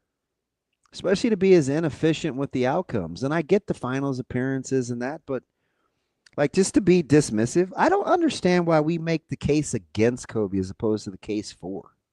So I think that honestly, I think this is the biggest thing that people hold against Kobe is it was just a slightly worse version of Jordan. And I don't think people can get over that. I want you to, you ready? Mm-hmm. I want you to go out of body for a second. Okay. We're hovering above my body. I want you to say that again. Just say the statement. I think people get mad or they don't give him credit because he's just a slightly worse version of Jordan. Do you even remotely feel good saying that? Would you take that to court? If you needed to go to a DA and say, hey, we need this case will you at least hear this out? Mm-hmm. Okay, what's your case? Well, we think he's just a slightly worse version of get out. Get out of my courtroom. Hold on. That is not making it to trial. Hold on. I'm not saying that's what I believe. No, you're asking me why I think he's underrated by people. Yeah. I think that's their reason. I'm not saying it's a you thing. I don't think that's a good reason. Do you feel like taking that to the DA? I don't think Would you take that decline? I think it's a bad reason. Okay. That's I agree. Then you're vibing with me. I agree it's a bad reason. But I do think that deep down is why people, because they think he's more or less like a replica copycat, and that shouldn't matter because everything else stands up. But I do think he gets dinged for that. Okay. I think he gets dinged for not being an original, right? Because we do sort of gravitate towards the guys that we haven't seen something like that before, right? When we saw Jordan, I know people go, I was like Dr. J. I think it was different. Now, my Rolodex on Dr. J isn't as good, so I'm not going to die on that hill. But I think the Jordan game was significantly different than the Dr. J game. I don't think that lasted as long though. Wait, I'm momentarily distracted. Squirrel. What's up? DJ has a rookie Pat Riley card? Oh, no, we may have to talk, DJ. So that's got to be from like 71? I don't know. Do you trade for budgeted items? Why is that funny? I'm trying to negotiate with my man DJ. That's got to be early 70s, right? I think late he 60s? was late 60s because I think he was at Kentucky. What was the year that West Texas won? 67? I think so he was on that team. So it's been 68. Yeah, I think 68 rookie. He's late 60s. Okay. Yeah, because he was on the early 70s Lakers teams, right? Oh, yeah, that would be correct. What did my man Sid say? What did Sid say? I can't read. Thank you for. Man, bless your heart, Shane. LeBron still doesn't have as many steals in his career as MJ had, even with 20-plus years of playing. I won't nitpick Sid. Like, I don't like when people do that either. Mm-hmm. Because if you're going to say what LeBron doesn't have versus MJ 20 years playing, there's a lot he does have. Yeah. Because he's played 20 Because he's years. played 20-plus So I stay away from that Sid Vicious. I really do. I'm more about the, like. Sid might be like, man, don't call me that. I was a big Sid Vicious guy. Like, MJ doesn't get enough credit for what he was. Not the musician, the wrestler. Okay, I didn't even know there was a wrestler. I was only thinking the musician. No, he's a wrestler. Jordan doesn't get enough credit for Google Sid Vicious defensively. Yes, he does. Not modernly. For people that watched it, yes. Yeah. But people now that are like on the LeBron train, yeah. Like MJ was a better defender than LeBron. And I'm not here to disparage LeBron. I'm here to just we really undervalue. We really undervalue Kobe. I'm not gonna argue on that. I'm a Kobe guy. See, Josh, I disagree. I'm a Kobe guy, so I'm not gonna. I hate this low-hanging fruit, and Josh is my dude, but he's dead wrong. The fact we can't discuss any other NBA player's greatness without bringing up LeBron tells me how great LeBron is. See, that's wrong, and it needs context, and it's very, very superficial. LeBron is the standard right now, Josh. That no one disagrees with. Yeah. So you have to use him as a frame of reference. Yeah. Because he's the current frame of reference. So it's like, no. Yes, but no. I know what you're trying to say. No, it's not. And nobody's saying LeBron's not in that conversation. Yeah, like that's not like nobody's saying that. Come on, Josh. Come on, Josh. Now I think that was that childish? I got no. I understand. My emotions. You doing all right? You gonna be all right? I like Josh. That hurt me. I'm hit and miss on Josh. No, I'm telling you. You always tell me I like him in person, but he's a cool dude. Maybe he's like Johnny the Pig. He's better in real life. Talking about gold standard. What's up with the bacon, Johnny? Let's do it for Johnny, man. I mean, we want to talk about people that don't get enough credit. It's Wardell, Steph, and Curry. Does not get enough credit. I disagree. In the all-time conversation, he does not get enough credit. Of all time? Yeah, if you're talking in the all-time conversation, he's top 10. He's easily in the top 10. He's top 10. Like, without a doubt. I don't know if anybody really disagrees with you anymore. I don't know. This is a bad Golden State team. It's a really bad Golden State team. This team is trash. I'm trying to figure out how they got a $121 last night. Can I ask, is there any player you can think of that has ever been more feared without even having to touch the basketball? That is a fantastic question. It's unreal. I only know of one. Okay. It's a genuine question. I'm not trying to set you up. Shaq. Sure. Very different. Very, very different. But it's a good answer. Just the question you posed to me. I can only think of Shaq. And we think of Shaq as one of the most dominant players of all time. Yeah. Shaq just said the other day, he didn't go in on Jokic, but he did. He said he would give him Slovenian chicken. I'm like, what? What does that even mean? What? Anywho, apparently we have stirred up some discussion. Shall we take the phone? Yeah, let's get to our guy, Wyatt. I'm with you, Todd. Did you see who Todd said? No, what Todd said? Todd brings up the guy that I always bring up. But I do feel the last 2 or 3 years, people have started to give Kareem his flowers. I've always Because we went through like a 20-year stretch where we just glossed over Kareem. Nobody and I'm said like, anything about you guys Kareem. are foolish. I'll rock with you, Todd. You know, two guys that and we'll get to Wyatt here. Two guys that I've always given more credit than I think most people. Kareem, which people are starting to come around on, and Olajuwon.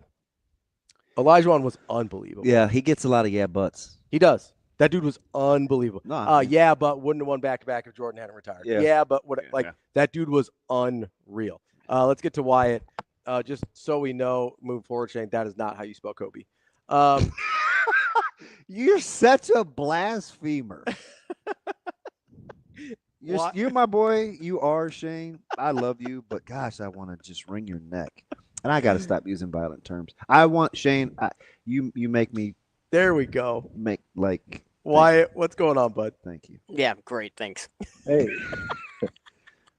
What's up, Wyatt? Not riding with that, Todd. Hey. Well, I just wanted to say first, happy Asian American Pacific Islander Month. Oh, nice. You guys got a month? Yeah, 31 days. Let's. Wow. I felt like a little bit of a shot. Yeah, he stopped me dead in my tracks. That's fine. And it's Cinco de Mayo, so I thought, hey, what the hey? I'll call him. It's ambiguously Brown Day. Let's go. Damn, I'm answering you. 31 days. All right, walk off.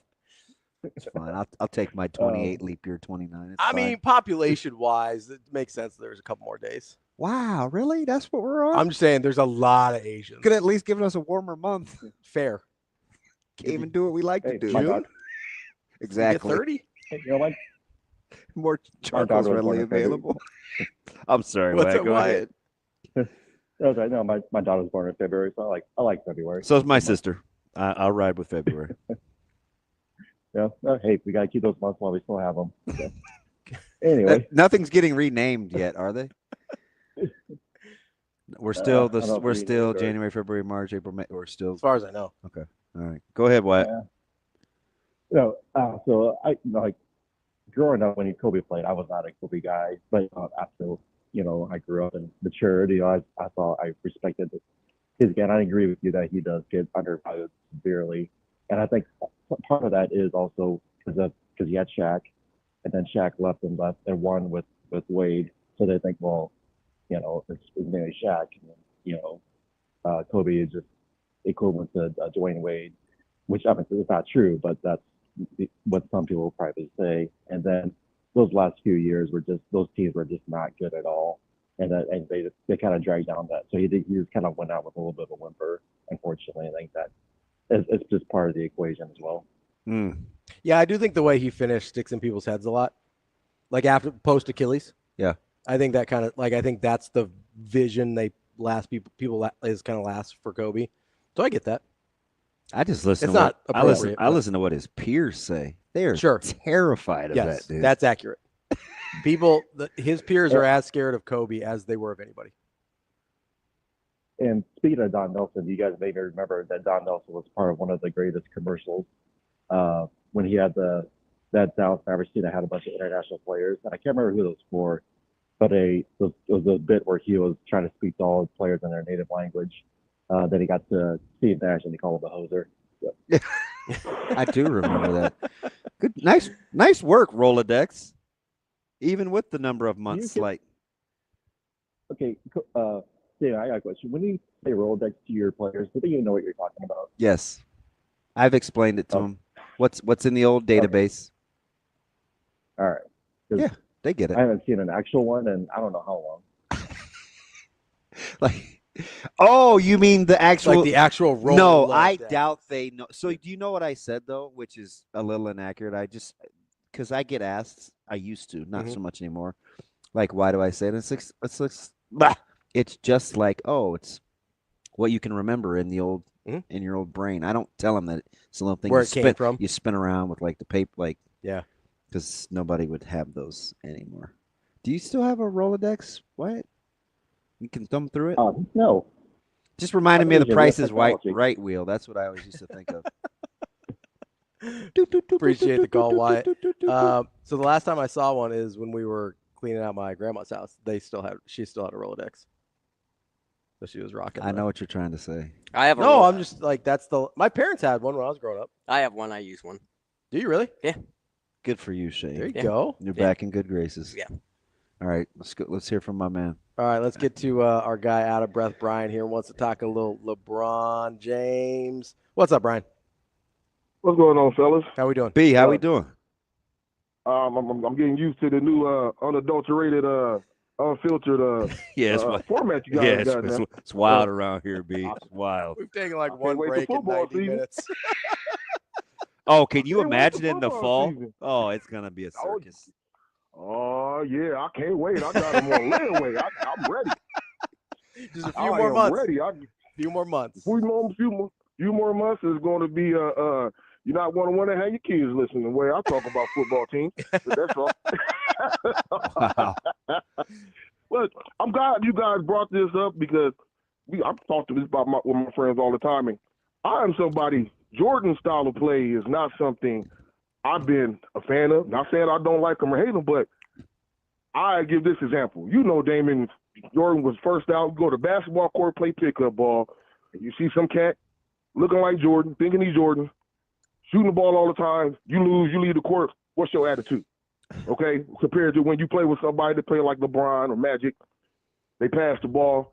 I like playing with those type of people more. But when it comes to our conversation about Kobe and LeBron, aren't they really talking about their head-to-head matchups as the reason why they put LeBron over Kobe? 16 and what is it versus Kobe is what they bring up. So I personally, I like the style of play of a Magic Johnson or a LeBron James. I think those are my type of players that I vibe with more.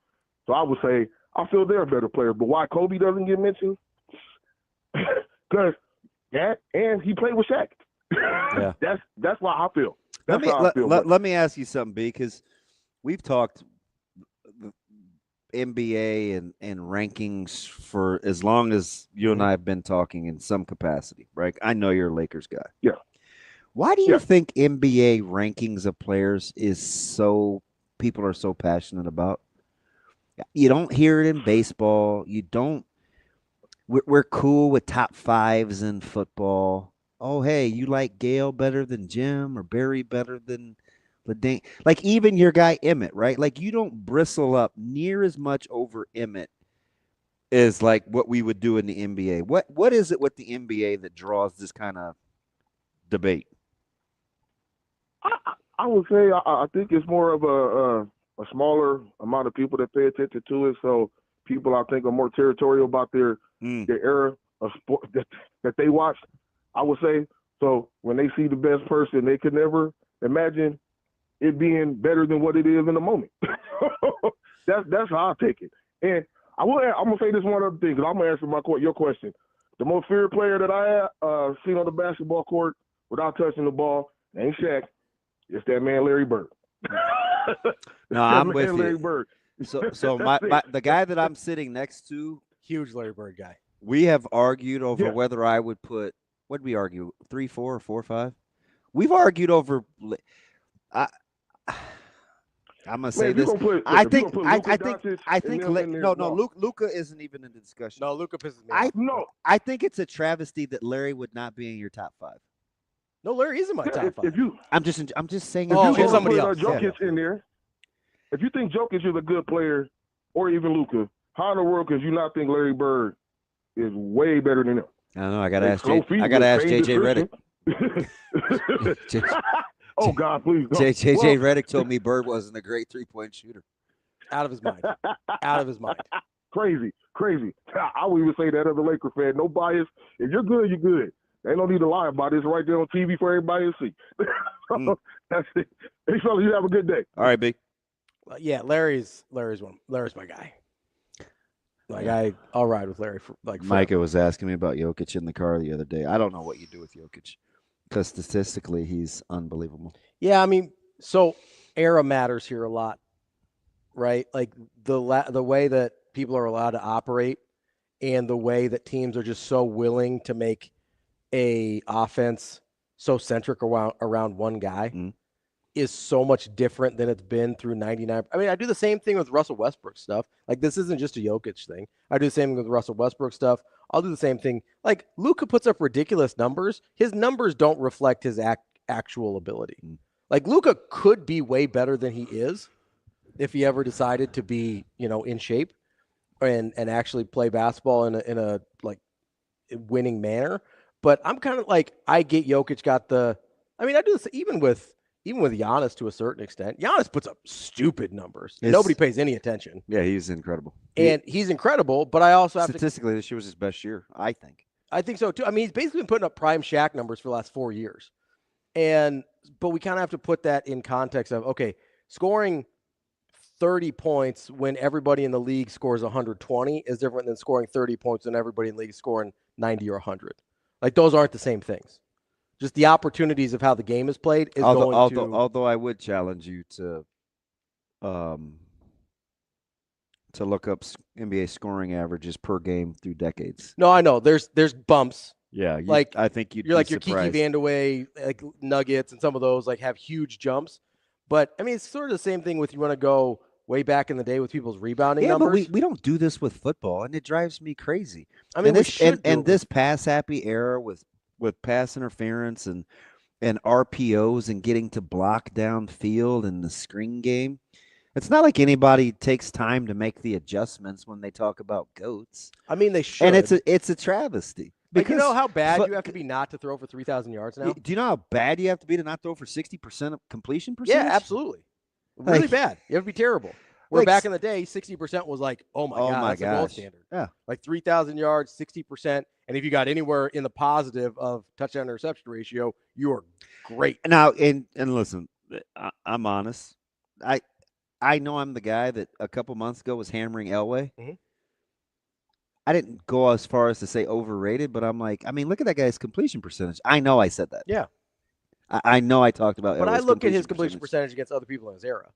Like, that's what I'm doing, right? Like, if I'm looking at Jokic and I am comparing him to other people in his era, he's not so far and above what a lot of other people are doing in his era. Yeah, the only thing that I can think of that comes close to this GOAT debate is probably either, to some degree, NFL quarterbacks. Mm-hmm. It's starting to rear its ugly head with Mahomes and Brady. Yeah. We saw it last year, especially if Mahomes would have won last year. And I would say maybe NFL running backs. Outside of that, people agree on like Lawrence Taylor or Jim Brown or Deion Sanders or Jerry Rice. Like, for whatever the reason, they just do. You may have one or two guys in the conversation, but everybody agrees who's in that top group. I don't even think people agree who are in the top group in the NBA. I don't either. Because I think there's a lot of people. I don't either.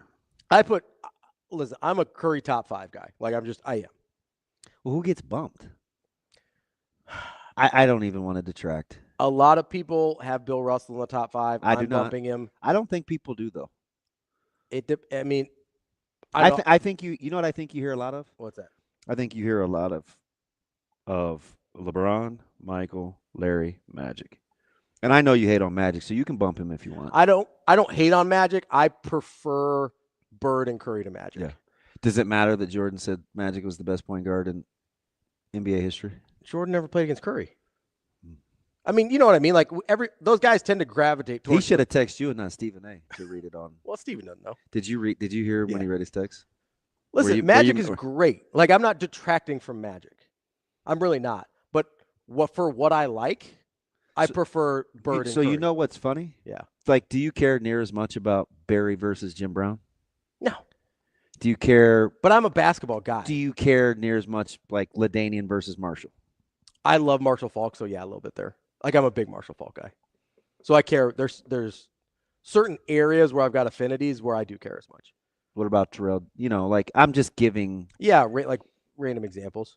No, I definitely care the most about this, but it's because, like, since I was a kid, this is the thing I've cared the most about. You know, the closest we've ever come to really arguing about a football position, and I don't even know if this was off air. What's that?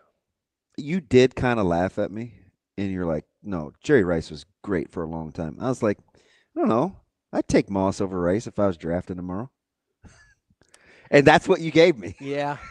So here's the thing. I understand the sentiment, but it depends on what you want. Like if you're like, hey, I want. I'm not even getting into that. If I want the greatest, longest career, I'm taking Rice. No, you're overthinking it. No, I'm not. You have the benefit of comparing and contrasting the Whole careers. outcomes. Yeah. I'm just telling you, like if you're running them through like a combine and going off their like physical attributes and stuff, or what? Because do you know what I think is the most powerful thing? What's that? Is when you can see two guys and you say I'll take that guy. Yeah, I just don't know. I think Rice could do more. In the NFL, he did more in terms of different styles of stuff. I think Rice also did it in an era that was less friendly to what he was doing. Like a lot of Moss's era started trending towards what we see now in the NFL, where it's a little bit easier for him and all receivers. And, man, it's really hard for me to get over scoring 22 touchdowns in 12 games. Like, I don't know what you do with that. 22 touchdowns in 12 games, like 1/3 of his receptions were touchdowns in 87. I don't know what you do with that. That's unbelievable. Nobody's even come anywhere close to that. Yeah. I don't know what to do with that. But I don't know. I'm also a 49er guy, though, so I sit here and sound like a homer when I talk about Jerry Rice, which is fine. I'll sit here and sound like a homer when I talk about Steve Young, too. Well, can you do that and not have the conversation? I don't know. I think when you just say I'd rather take that guy, I think one of the things that it does. Oh my God, Game Dog. I wasn't even looking. Bill Russell. Bill Russell not to go. Bill Russell's overrated. I cannot get distracted by this foolishness. I think if you're watching guys or you're watching tape and you just say, I take that guy, and you don't get into the system they played with, or people they played with, or who coached them.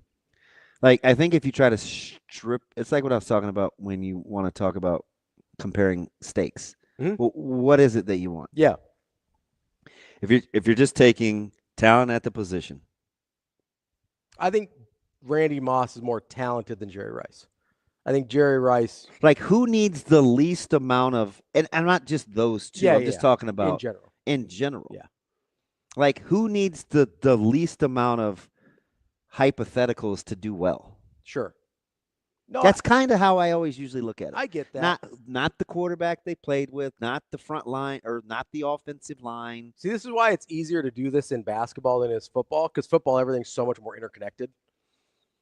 I think, like, as a football player, especially as a wide receiver, you're dependent on so many other things that's really hard to do. Like, I can sit here and say, like, who are you taking from the mid-'90s, Herman Moore or Chris Carter? And most people are like, I'm going to take Chris Carter. No, that's actually a good one, though. But Herman Moore was really freaking good on terrible Lions teams. No, okay. You know what I mean? Yeah. So, is Herman Moore better if he's got Chris Carter's situation? So do you know what I would just say? Like what attributes do I want? And Sure. I would probably take Chris Carter. Okay, that's fine. Better contested catch guy. Yeah. That's what I would boil that down to. That's fine. Similar in a lot of other areas. But both really good. Yeah, I don't. So, but I think it eliminates. I think it alleviates the hand wringing. Herman Moore was really good under much worse circumstances. Herman Moore was fantastic under worse circumstances. That's a good pull. I probably would have to think about that a little more. That's a good one. I really liked Herman Moore. Like, that's just a good randomly, one. You know. Yeah. But that's why football is really hard to do that with. I think for me, basketball is easier because it's a little bit more separated. Okay, so can you talk about like? And maybe it's right, you know, and credit to Josh for the discussion, because I do wonder. My man Brett, he's like the voice. This is the kind of stuff he does with me. He's right though. No, I know that's the problem. Like that's a good point. But that's why That's why I talk to him so much. Curry. These are the kinds of questions he asks. Curry in the '80s, like. You can be like, oh, well, he's going to get his ass kicked if he goes into the lane. It's like, yeah, but nobody guarded outside of 18 feet either.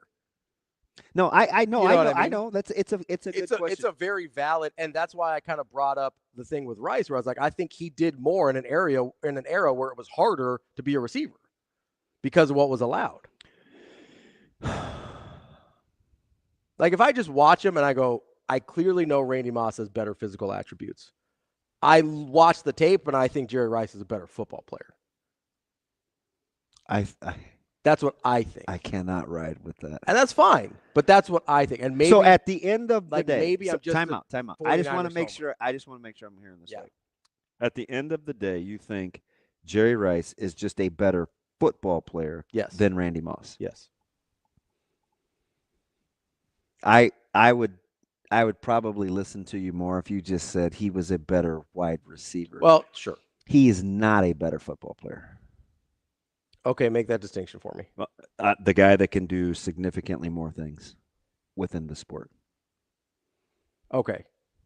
I think Jerry Rice is better at the receiver position. He's better at being a wide receiver, even though Randy Moss has greater physical attributes. I won't argue with you over that. Like that's when I watch them, that's what I see. I'm like, man, Jerry Rice is just really good at football. I know he's not that fast. I know he's not crazy big. That dude's just unbelievable at his job. Wow. It just doesn't get the like, we default to Rice being the GOAT. And I love Jerry Rice. I'm a huge Jerry Rice guy. And I'm like, well, is he? I think so. But we do give knowing everything that I know, and you give me 10 wide receivers, would I take Rice first? We give him a lot of credit for his longevity, and I recognize that. Would we take Rice first? Again, and I know you hate this. Is it one game? Is it 1 year? Is it one career? Because that matters. You're just drafting. If I'm drafting him, I want a guy for 10 years. I'm taking Jerry Rice. You don't know you're going to get 10 years. No, but if I'm drafting, that's how I'm thinking. You're just looking at the style. Like, of if they're all play. coming out as rookies, right? Like, if everybody's coming out as a rookie, and I'm going, like, I can have any receiver of all time. They're all 22 years old, and they're getting drafted as rookies. I'm probably, but I have tape, and I can watch them. I'm probably taking Jerry Rice. If I've only got combines, I'm probably taking Randy Moss or Actually, I'm probably taking Calvin Johnson. If I've got just combines, I'm taking Calvin Johnson probably. No, he's definitely in the discussion. Physically, he's probably the freakiest receiver we've ever seen. Like, I don't have a comp for him. 6'5", 240, sub like 4.3 flat, basically. Like, I don't have a comp and incredible ball skills. I don't have a comp for Calvin Johnson. And that's a guy, again, situationally, you put him in any other situation. Not that Matthew Stafford was bad, but they didn't have anybody else around him. Like, everybody knew. Everybody knows. Like, I don't think Nate Burleson was attracting a lot of double teams. You know, like, that's a guy. I think you're kidding yourself that after you wouldn't take Rice. Maybe I'm just a homer. I don't know. I think I would. How many? It depends on what tape I'm watching too. No, this is defeating the purpose because I'm a huge Rice guy. It's for the sake of trying to land the plane at what we're actually looking for when we look at college talent. Like, you never saw, like, Rice wasn't a guy that was going to make contested catches, nor had to. I get the route running. Yeah. But how is Rice just catching slants and posts for touchdowns all the time? Yeah, I get that. No, you don't see. Do you know why you don't see great catches from Jerry Rice? Because he's always open. Number one, that's part of it. But balls were where they needed to be. The concepts that they were running were significantly different. I mean, you get guys like in our chat, Randy Moss and alligator arms, and I'm thinking, number one, it's not true. But number two, don't confuse him playing hard all the time with what guys were willing to do. Because some guys weren't asked to do that. It just depends on what offense you're playing in. It does. That matters a lot. Because if we're having this discussion, then there's going to be some guys they're not current anymore, that should be in the great discussion. Like, there's not one route or one catch that Antonio Brown did not run. Sure. Or did not make. Yeah. He made easy catches. He made tough catches. He made catches inside the numbers. He made catches outside the numbers. Tremendous route runner. Nobody's like, oh, man, that 6-year stretch that AB had was incredible. But it's an all-timer. Like, but it's an all-time 6-year stretch. But it was incredible. Yeah. Right. But you're not taking that guy, though. No. Just like somebody AB gets compared to like first rounders. Yeah. He was a sixth rounder. Yeah. So and had as good of a so six-year that's stretch what as I'm anybody. saying. Like, so sometimes it's like you got to pull back at least a little bit. And Todd brings up Larry Fitzgerald. Larry Fitzgerald's a really good example of a guy that, like, circumstances hurt that dude a ton. Yeah. In the way we view him. And you know what's funny is, and I was a big Larry Fitzgerald guy. Fitzgerald's college career was unbelievable. Mm-hmm. Unbelievable. That dude was so. And we now talk about Fitz like he was just this overachiever. No. Oh man, Fitz, man, consummate pro. No, listen, that guy. That dude was a dude. And extremely gifted. Like, and he had been like that since he was a little kid. He was like, so I think pretty much handpicked. So I think we look at the 40 time and are like, oh, he wasn't that talented, but he had everything else, right? Like, he had everything else you would want out of a wide receiver. That guy was super good. I was a big Larry Fitzgerald guy. I don't know what his career looks like if he's in better circumstances, but that's a guy where you can definitely be like, hey, we did not probably get the best version of his career because of where he was at. I like Marvin Harrison, Todd, because of his toughness, but I don't love Marvin Harrison. In this discussion? No, because of the singular skill set. Mm-hmm. The same side, the same route. And I try not to hold it against him that he got to play with Clark and Wayne. Yeah. Because Lord knows Rice played with enough good players too. But if we're going to talk so I try to get out of that discussion. And we're going to talk about the ball always being where Rice needed it to be. We kind of have to have that conversation with Harrison too. Although Harrison, he did make some tough catches. Sure. Harrison would make those catches against cover 2 where he'd have to, Manning would drop it in the bucket and you knew a safety was going to come try to be a smoke show over the top, but behind the. I don't question Harrison's toughness. No, I don't either. I don't, but Harrison's really good. I mean, really good. He's fantastic. I think he's in a little bit different conversation than some of the guys we're talking about, but he's probably in that next tier. I'm just cautious about singular skill sets. The situations in which you put guys under, because, Antonio Brown doesn't make a lot of the GOAT discussions, but for his productivity and how and what he did was pretty incredible in the league. So we're not going to have time to get to this before we get to Eric Pincus here, but this does bring up sort of an interesting conversation because, Eric's not till 9:30. We have plenty of time. Perfect. Probably ought to take a break. We will, and I'm going to set this up. We'll take a break because I think this is only our second one in like 2 hours. But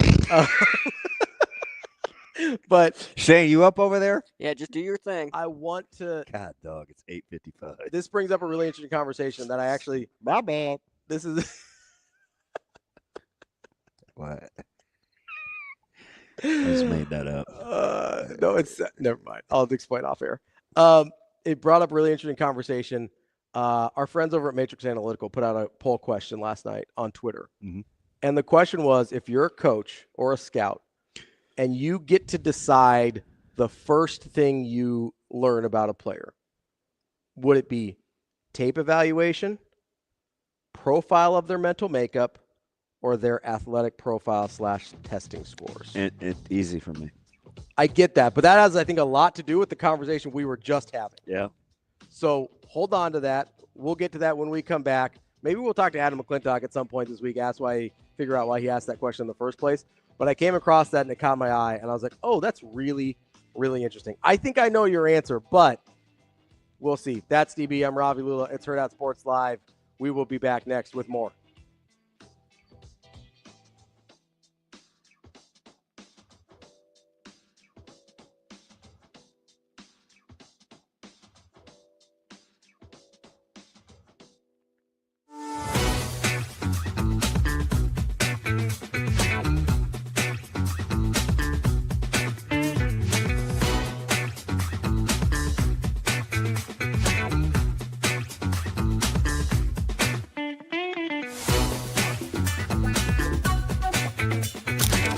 For sure.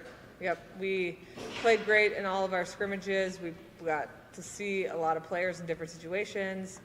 The team, I felt like they got adapted to the practices and the coaching style, and then our staff, really found a good rhythm, especially this last week in practices and roles. So I thought everything that checked all the boxes. Yeah, I think it's definitely confidence, and that this team, now we didn't have a starting lineup really this spring, so that'll be a little adversity come the fall, and we are going to have to write that, but I feel like this spring prepared us to be able to handle that and to stay together as a team, and if we stay together, we're going to be pretty unstoppable.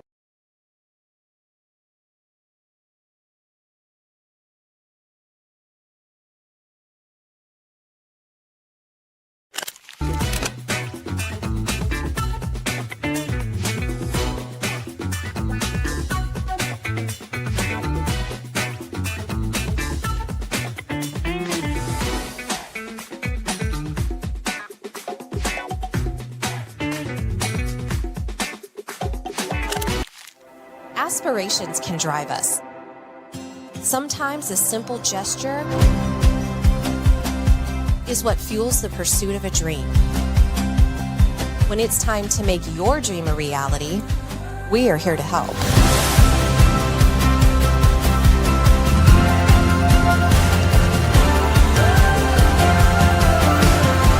Centris Federal Credit Union. We are where you are.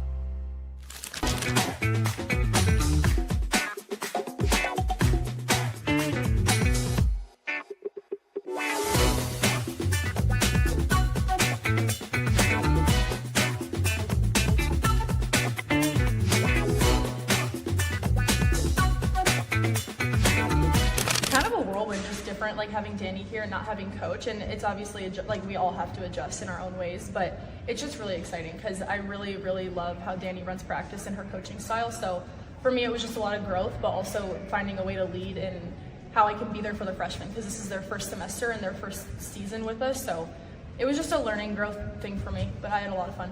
What does Danny do to practice that you like? The one thing I don't like is that we have to shag our own balls. Coach didn't make us do that. But I really like how we do competitions a lot. Like with Coach, a lot of it was timed, so we didn't know how long we were going to go for. We didn't know how many reps we were going to get. But with Danny, there's always a goal at the end of the drill. So I think that's all something that we really like that she changed.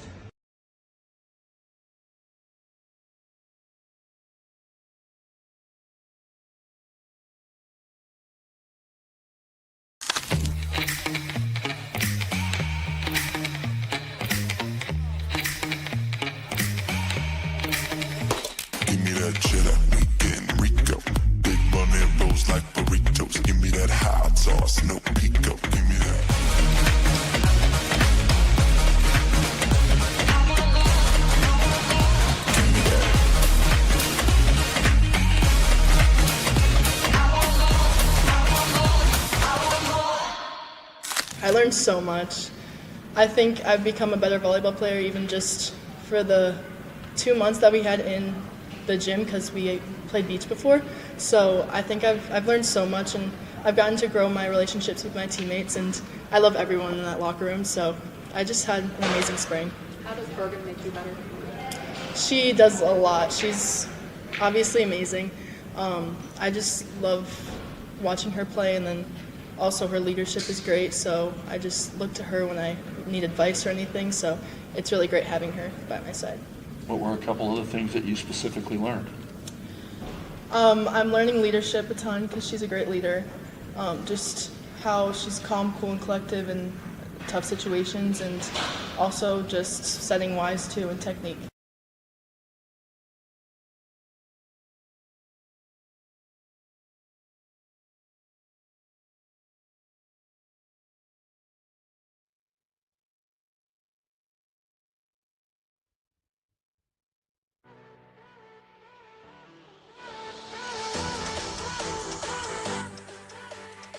Welcome to Hurrdat Sports Live. Welcome back here on Hurrdat Sports Live, presented by Centris Federal Credit Union. That's DBM Ravi, Lulla here at Hurrdat Sports Bar and Grill, reminding you, come check out the May specials. They've got new specials every single month. You got to come check them out here at Hurrdat Sports Bar and Grill. They've got tachos this month, DB. Which, Shane, as you know, their tater tots belong in the GOAT discussion. Yeah. What do you always say about the tater tots, Shane? I always say fire. I say fire. They got beef tachos this month. I'm a nachos guy. I'm a tater tots guy. Hit me up with some of those beef tachos. Check it out here at Hurrdat Sports Bar and Grill. So we're having this conversation about wide receivers and NBA GOATs and kind of wide ranging of who would you take and what attributes are you looking at. And it reminded me of something that I actually did mean to talk about today, which was Matrix Analytical. Our friends Dave Bartu, Adam McClintock over there put out a question because they've put together their like CAT testing systems. You know, I've been looking a bunch at this like RAS, relative athletic score stuff through the combine and stuff. And they asked the question, if you're a coach or a scout, and they were specifically talking about football, they go, are you taking the first thing you look at? Not saying the only thing you can look at, but the first thing you look at. Are you doing a tape eval? How do they play? Are you taking a profile of their mental makeup, which could include various things, talking to the kid, talking to the coaches, watching them practice, whatever? Or you want athletic profile testing. So you want their testing scores, you want their CAT score, you want their RAS scores, you want their combine testing, whatever. I think I know what you're going to choose as the first thing you want to know. But I would like to hear it from you. I just had this conversation this weekend with DJ. Well, if you're talking to DJ, I definitely know what it is then. Yeah, I want the profile. Yeah, you want the mental makeup. 100%. I mean, you talk to anyone who's been successful over a long period of time. You only need to look at three things. What's that?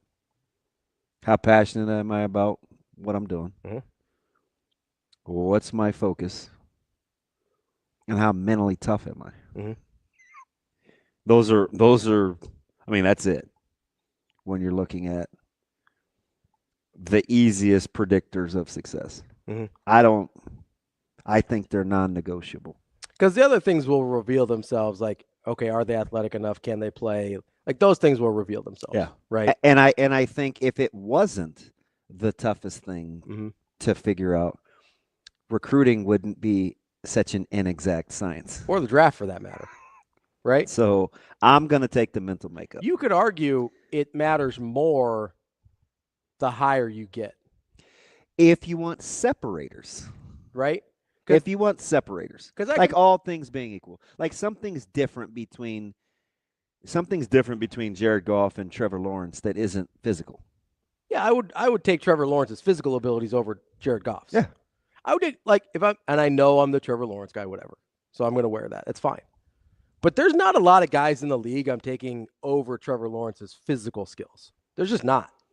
There's a handful probably, but not very many. I mean, you're probably talking Justin Herbert, Josh Allen, Mahomes. Is that it? Of guys that are clearly physically better than Josh Allen, Mahomes. I put Herbert in there. Lamar Jackson. Fair. It's not a long list. No. But clearly there's something different about guys who are less physically talented than Trevor Lawrence in their mental makeup and profile. Yeah, I don't want to talk you off some interesting conversational piece, but why would you pick anything different? So this is where I think the levels matter a little bit here, right? Like I said, I think the higher levels you get, the more that personal profile and mental makeup matters more. Because we've seen this where we've also seen it, team self-destruct. But at like the high school level, there's a certain amount of like, if you've just got that much more talent than somebody else, pretty decent chance you're just going to end up beating them. Yeah. Right? There has to be a certain closeness in ability to even make the other things a conversation. We see it in college too. That's why I think college recruiting is a little easier than the NFL draft. At a certain point in college, I'm talking with high-end guys. I think with the middle of the pack guys, I think this gets really important.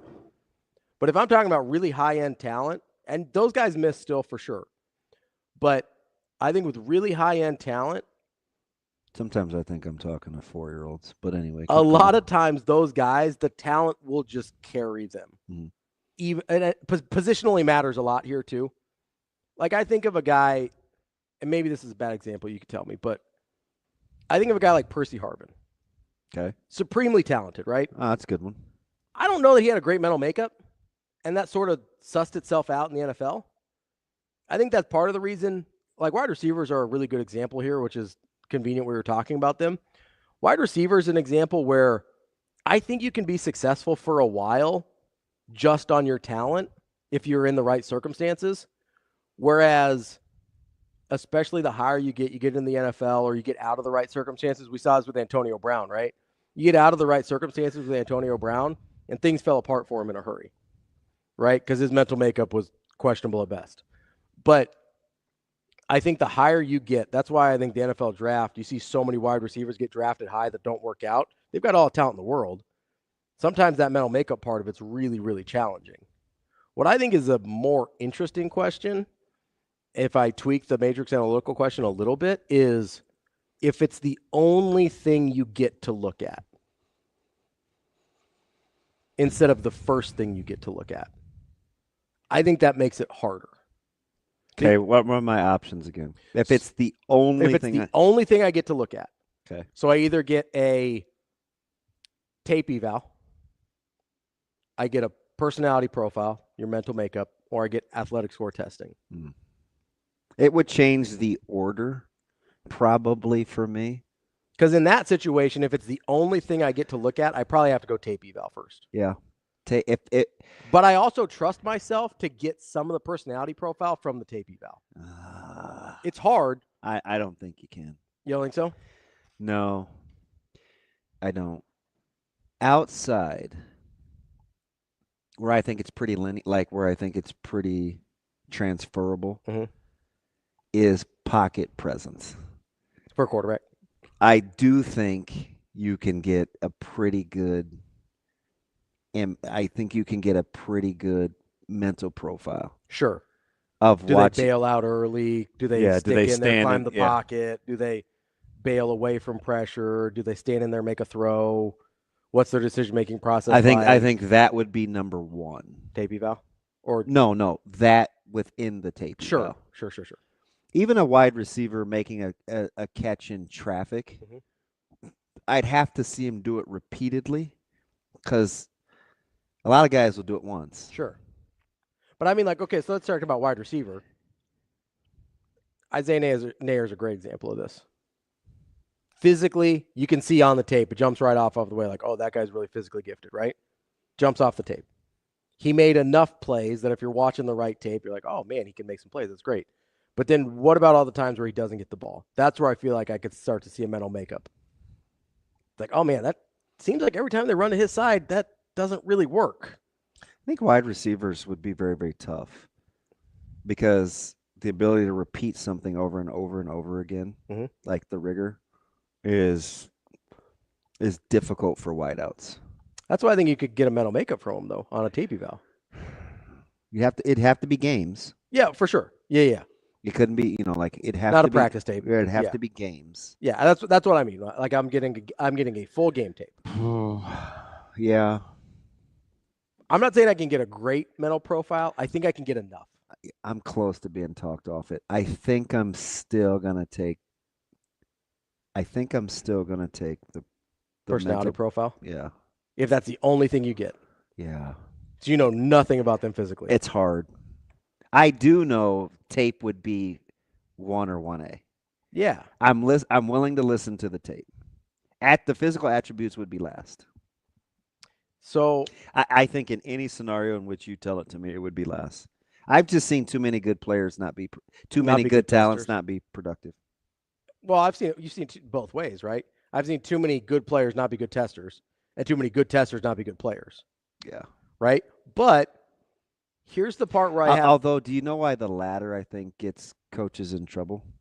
Because as teachers, they're so supremely confident. So they typically think if you give me the baseline, right, I can fix the rest. So this is the Anthony Richardson problem, right? You see Anthony Richardson and you go, oh, I can teach that guy to be a quarterback. He can do everything, right? Except he can't actually do anything. Or this is the problem that I had. Like Micah and I wouldn't call it a knockdown drag out, but we had a conversation. Micah?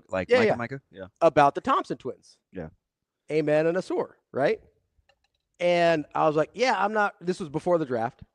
And to be fair, he had seen them up close where I hadn't. And so I think he understood the freaky athleticism better than I did at the time. But I've seen so many guys come into the NBA. Which is weird because at that time he'd have been 12. Yeah, he was little. Hmm. But I've seen so many guys come into the NBA as these freak show. Like, you can't tell me there's been a lot of better athletes in the league than Gerald Green. Talking about Georgetown Gerald Green? No, I'm talking about Okie State Gerald Green. Oh, yeah. You know what I mean? I'm thinking Jeff, not Gerald. Yeah, Like good one call, of yeah. the all-time freaky That's- athletes in the NBA. That's fair. And I've seen too many Gerald Greens and Josh Smiths, who actually ended up having an okay career. But Atlanta Hawk Josh yeah, Smith? like, and all these guys that are just freaky athletes, the Jonathan Kumingas and all these guys. I've seen too many of those to be like, I'm just going to bet on the athleticism. Okay, let me ask you something. What do you do with a guy? This is where I think scouting gets. What do you do with a guy like Jadeveon Clowney, who freaky, super freaky? Mm-hmm. I would actually make the case he's been probably more productive than we give him credit for, but not as productive. As but we not think he as should have been. productive as the freaky skill set. I would agree. with that. Jadeveon Clowney's had a nice NFL career. And it's long, too. Yes, which is hard to do at that position. But how many career sacks off top of your head? How many years? So that would be. I'll give you a number here. He's had 11 full years. It hasn't been full. 10 full. Because he had the mic. Okay. 10 full. That's one more than I thought. I didn't think he got the double digits. Full. How many career sacks do you think this man has?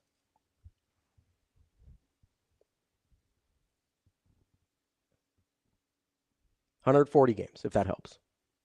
46. 58. I get it. Based on his physical abilities, how many double-digit sack seasons do you think this man has? In 10 years? Yep. 1. 0. Mm. He's got a couple nines and a couple 9.5s. I know I know he has a 9.5. Yeah, he's got 2 9.5s and 2 9s. So he's like knocking on the door, right? But my point is, freaky guy. You would think this dude's putting up TJ Watt numbers or Bosa numbers. But that's not, like, that's why we don't think of him as having a good career. Because he never did the thing we knew he was capable of or thought he was capable of. Mm. But ironically, positionally, that's a place where you'll bet on the physical skill sets a lot of times more than you will anything else. And here's the only reason the testing is interesting to me. Because I mentioned the relative athletic scores, right? Mm-hmm. I think Ken Platt puts these out on Twitter. It's a fascinating follow if you're a draft nerd. And he was putting these out for everybody ahead of the draft. But he wasn't just putting out the relative athletic scores. He was also putting out frame of references for, hey, if guys score above, it's a scale of 1 to 10, right? So when anything above an 8 is considered a good athletic score, like 5 to 8 is mediocre, below 5 is bad. And he's like going position by position. It's funny. Todd brings up Chase Young. Chase Young's a good one. Freaky guy. And he's the guy that I heard debated over the all-decade team. Yeah. At their was it they left off to Jadeveon Clowney and took Chase Young and. Oh, Chase Young hasn't made an all-decade team, has he? I'm talking about college. Oh, college. Sorry. I was like, Chase Young has been bad in the NFL. I got to go back and get it. That's interesting. But the reason that the athletic testing thing is giving me a little bit of pause is because he was going position by position and going through all the different all-pros at those spots over the last, 25 years, however long he had the data for. I think it was about 20, 25 years. And the percentage of guys that scored above 8s on their relative athletic score and he takes size, explosive, speed, power. It's uncanny how many of them are like in the elite athletic score range. And it gives me a little bit of pause because I'm like, it matters maybe a little more than I think it does. Yeah, I don't know. I mean, would you take Fabian Washington over Ty Law or Darrell Revis? No, I wouldn't. Or Nnamdi Asomugha? No. Or even Richard Sherman? No, I get it. I get the argument against it. And typically that's the side I'm on. So, but I do think this though. But like the numbers I are hear hard to- this a lot about 5 stars. Yeah. And the level of success. And sometimes in my head I'm like, a lot of times that's the given though, because of the position that they're in. The physical is the given. Yeah. Sure. I'm more talking about, if we're having this conversation about the one thing you get to look at, I'm more talking about you have no other frame of reference for this player. Like, yeah, if you're a 5-star, or if you're, I do think it's different in the NFL because you don't always get those testing numbers before, and you maybe don't have a good, because a lot of times people are like, oh man, if he runs a 4.45 instead of a 4.57, then that's going to help him out a lot. Like, I don't know that we always. But that's actually, a lot of times that's a lot more of a detraction though. What do you mean? Because of what we fall in love with. Sure. All right. And Coach Rule said this the other day, like I don't know if this was in the press or whatever, but he's like, Damon gets mad at me all the time because there's certain measurables I want people to hit. Mm-hmm. Oh, must have been private because he wouldn't have said that in a presser. And I'm like, well, yeah, because at the end of the day, it's just a baseline. You need a bare minimum athleticism, and we kind of went other around. stuff to matter. I get it. We were talking to Marty in the morning. Yeah, and he was talking about camp testing numbers. So, and I say that to say, I just know the attributes that I want in anybody that's had any long-term success. Yeah, absolutely. And they supersede almost, I don't know, it's anecdotally, so I hate to give it a percentage. But it just supersedes anything physical.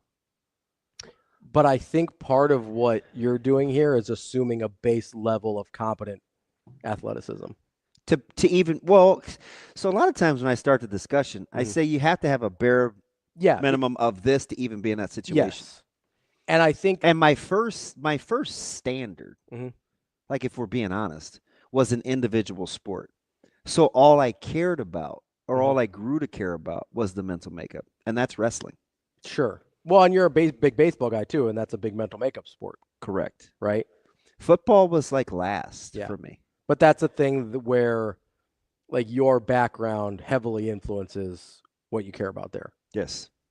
Because all things being equal, and even a lot of things not being equal, the mental makeup will override. I'm taking mental toughness. Yeah. Every time. Because I've just seen, even in football, and I hate when people say this. You'll hear this. Well, they'll say, "Oh, he's just not very tough." Yeah. I'm like, it takes a certain baseline of toughness to even get to this point. Get there. Yeah, to even get to where we're talking and about. Typically it bothers more players, like former players, the guys that have played the sport, when people are quick to say toughness, or they're not very tough or whatever. Yeah, I get that. Or, because I've tried really hard not to go there. It's the last thing that I'll talk about players. I usually will address mental toughness, not physical toughness, because I do think mental toughness is a thing that lapses for people. Physical toughness, especially you talking about like competitive, like just hanging in there. Yeah, just like competitive stamina. But I think competitive stamina is a skill. I do too, but I'm probably not going to question a football player's mental or a physical toughness, because that's not something I've ever put myself through and really had no desire to. Right, so I get it. Like, I wasn't interested in that smoke for the most part, and so I was like, yeah, I'm not going to question your physical toughness because you're willing to do something I'm not. But mental toughness, that's a conversation I'm willing to have. Yeah. Because I do think it lapses with people, and I do think being physically tough and mentally tough are two very different things. Like, I think a lot of times people who are physically tough think it'll override the lack of mental toughness, and it doesn't. I'm riding with mental makeup. I think if I only get to look at one thing, I think I'm going to look at tape and trust my ability to glean enough from it in terms of the other stuff. Just hope that they're playing against good competition or good enough, or yeah. And so it depends on sport here too, if I'm being honest, because I have a much better ability to independently evaluate competition level and stuff like that in basketball than I do football. Like, I've just watched so much of it and I've scouted it for so long that, like, I can tell if you're playing against trash or if you're playing against other good teams or whatever. Some context can be helpful, but I have a pretty good feeling. Like I can tell in general how tall people are on tape without any context. Like I can just, I'm usually within an inch of how tall a guy is just by the way he moves, how he looks on the floor, even if I don't know how tall anybody else is. Like I have a pretty good feel for that. If we're talking about football, I'm going to need some more context on the tape. Who are they playing against? What's the level of competition? Like I'm going to need a little bit more to do that. Yeah. Because it's just a little bit further out of my wheelhouse, you know? No, I get it. I'd listen to the tape discussion. I think the thing that I would argue with on the tape discussion is I think you can get a little more of the mental makeup on tape than you're giving it credit for. That would be the biggest argument I have. Yeah. So, okay. No problems there. Mm-hmm. What I'm telling you is the mental makeup mm-hmm. would give me a clearer idea of what I could potentially get in terms of their competitiveness mm-hmm. versus watching them on film and working the other way about what I would glean from their mental makeup. Sure. I just want to see a little bit. If I have to get both. Yeah. If I have to get both. If I have to get. But you only get to choose one. I think I'm still going to take the mental profile. I'd like to know a little bit of what they can do. Like I can't get myself over that. Like I need to know a little bit. There was. I got no problems with that. And it's super. I mean, to be fair, I think it's super easy in basketball. I disagree. So few first rounders end up making teams. No, I don't mean it's easy. I think it's easy to tell guys' mental makeups in basketball on tape. I disagree. I think it's a total crapshoot, and I think that's why people get mad at the NBA. I do. Because you don't, and I'm not going to get on this soapbox of load management, but you can't tell that in guys. No. You can't tell that in guys when you're watching them. No, you can't. Because, I don't know, I think basketball is incredibly hard. I think that's why there's so many misses. Here's the thing that I feel. That's why there are so many misses. Fair. Here's the things I think I can tell on tape from basketball from a non. You know what would be brutal is baseball. Oh, baseball is almost impossible. Because you're looking at, hey, can this guy hit a 90-mile-an-hour slider? Man, he just turned that 98-mile-an-hour fastball around. Ooh, look at his hands. Look at his pop time. Mm-hmm. Like, you get lots of data. Mm-hmm. Lots of data. But almost no mental. That's like, well, why don't we nail this? How's this guy spent 9 years in the minors? In baseball, do you know what I mean? Yeah, I would need to see probably an entire season's worth of tape in order to start having any idea about their mental makeup, because you want to see how their approach when they're in a slump. You want to see their you think Popovich is pitching in the majors because they nailed his talent? No. They're not. Baseball, I think you're right. I think they missed on the mental makeup. Yeah, I think baseball would be the hardest. And he's like, I'm betting on me. I'll show you. I know I'm good enough physically. You may not love that particular number and that particular number. We'll figure it out. But I'll figure out the rest. I'll go compete. Baseball, I definitely agree, would be the hardest to gain anything about mental makeup on tape. Like, how'd you miss on Brian Taylor? Well, you didn't know enough about. Yeah. The other stuff. No, he got hurt. Yeah, but that was a big part of it. But you also kinda. I mean, it preempted pretty much any chances of it working out. Not saying it was going to anyway. Well, there are a lot of guys that get hurt that don't spend time around drugs. Also true. I mean, yeah. So, I mean, I'm not going to pick on Brian Taylor. It's a sad story. I'm just saying, like, baseball's tough. Yeah. I think baseball is the one where you can learn almost nothing about their mental makeup on tape. It's really hard. Yeah. The toughness thing drives me crazy in football, though. When people say people aren't tough? Yeah. It takes in a sport that is that physically demanding, it takes a lot to know you may not be as good as somebody physically, and you got to lay it on the line anyway. Yeah, that's the one thing I try not to. I try not to question physical toughness on football players. Yeah, because it's not something I'd want to do. Just some guys do it at 220, some guys do it at 280, some guys do it at 190, some guys do it at 190. I mean, I stood next to Levante David the other day, and I'm like, "You're just taller than me. I think I'm bigger than you." Yeah. You just can't tell. That's DB. I'm Ravi Lulla. We'll have more with Hurrdat Sports Live coming up next with Eric Pincus from the Bleacher Report. You know, she and I have talked a lot. We talked a lot last year before she got injured about being a two-way player. For probably the first 30 games, we checked in every day or every game about her being a two-way player. And one game I sat her, and if you've heard the story before, I apologize, but one game I sat her and she paced so much. I'm like, you've probably burned more calories in here pacing than if I just had you out in the field. So, you know, she's a really dynamic impact player. I teased her yesterday when she set the school record for, I don't know, extra base hits or something like that. I said, who would have thought the first school record, I think it's the first school record that you broke, would be an offensive record. I said, but all the people from Nebraska that have been tracking your career from high school and club ball, we're not surprised. Everybody thought when you got in the World Series and you base ran your sophomore year that was like a big, huge deal. And I'm thinking, that's just Jordy being Jordy. Wait till she gets the bat in her hand.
You know what? We knew he was really good, and you know he's a really good football player. He played on, he's part of winning teams, in not only wrestling.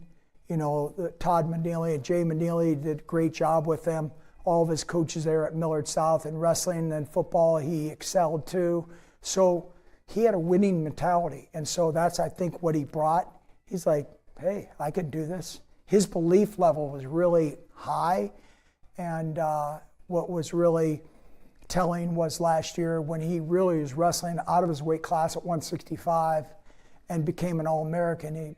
He beat some really tough guys at the NCAA tournament and along the way, and that's what's great. That's the joy that sports brings, and you can't put a dollar sign on that. Those moments and those times with young men as a coach are just so precious.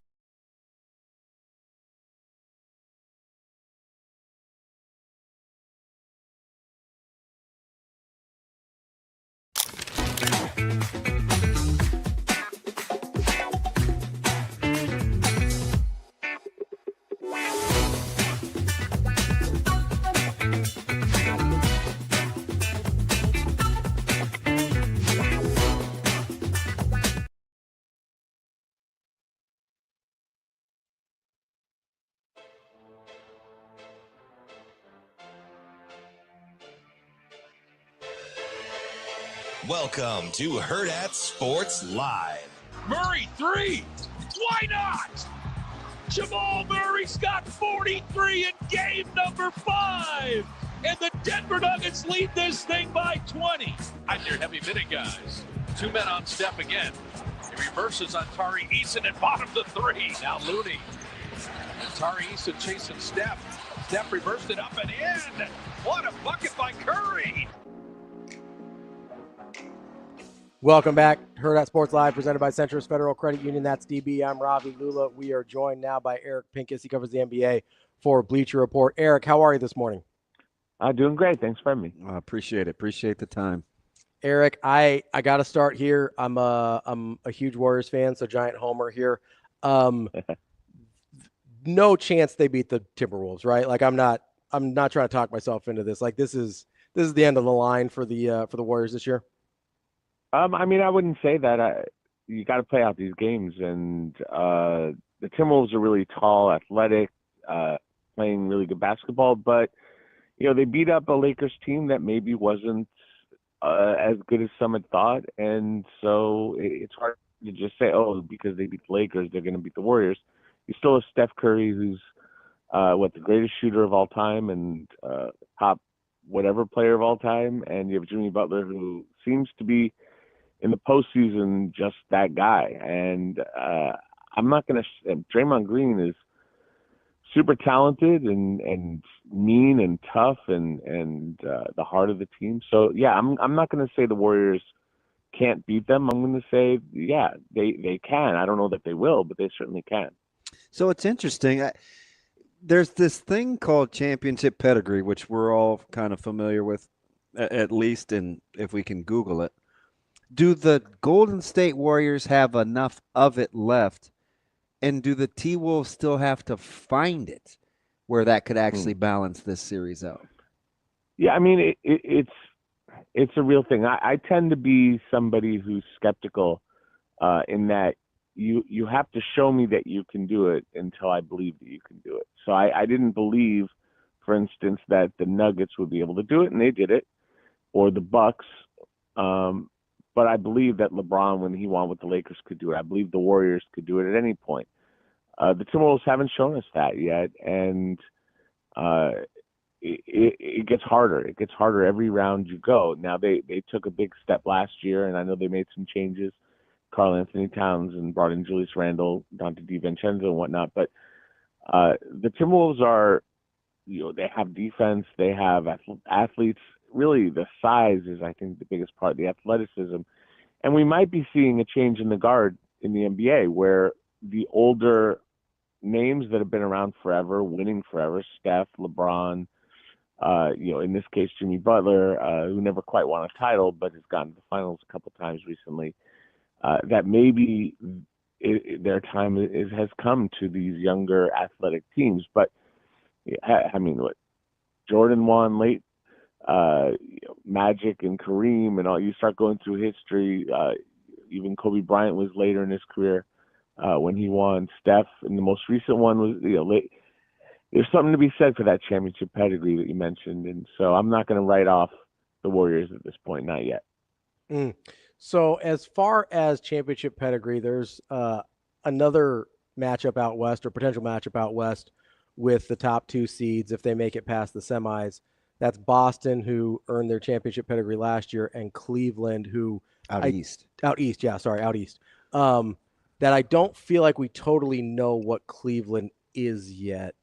How do you feel about the Cavs at this point without the championship pedigree, and I think with a roster that people maybe like but don't love?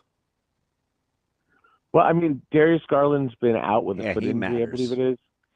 And so that's like taking away like one of your tires. You know what I mean? Like you could drive your car, but you only got three wheels. It's not going to be the same. And maybe they got a spare on. And I think Ty Jerome's been great. 6th Man of the Year candidate. Going to make some money this summer. Happy for him. But Darius Garland is an all-star level player. And what it does is it creates this challenge where you could throw everything you have defensively to try to stop Donovan Mitchell. Now, he'll still get some. It might not be as efficient. But then while you're doing that, Darius Garland is going to do his thing, or vice versa, right? You stop Darius Garland, Donovan Mitchell's going to do his thing. And then they have these big guys, Evan Mobley, Jarrett Allen. They have a ton of wings who can shoot. Some are better defenders. Some are better shooters. Some are they're all tremendous players. There's not a lot of championship experience.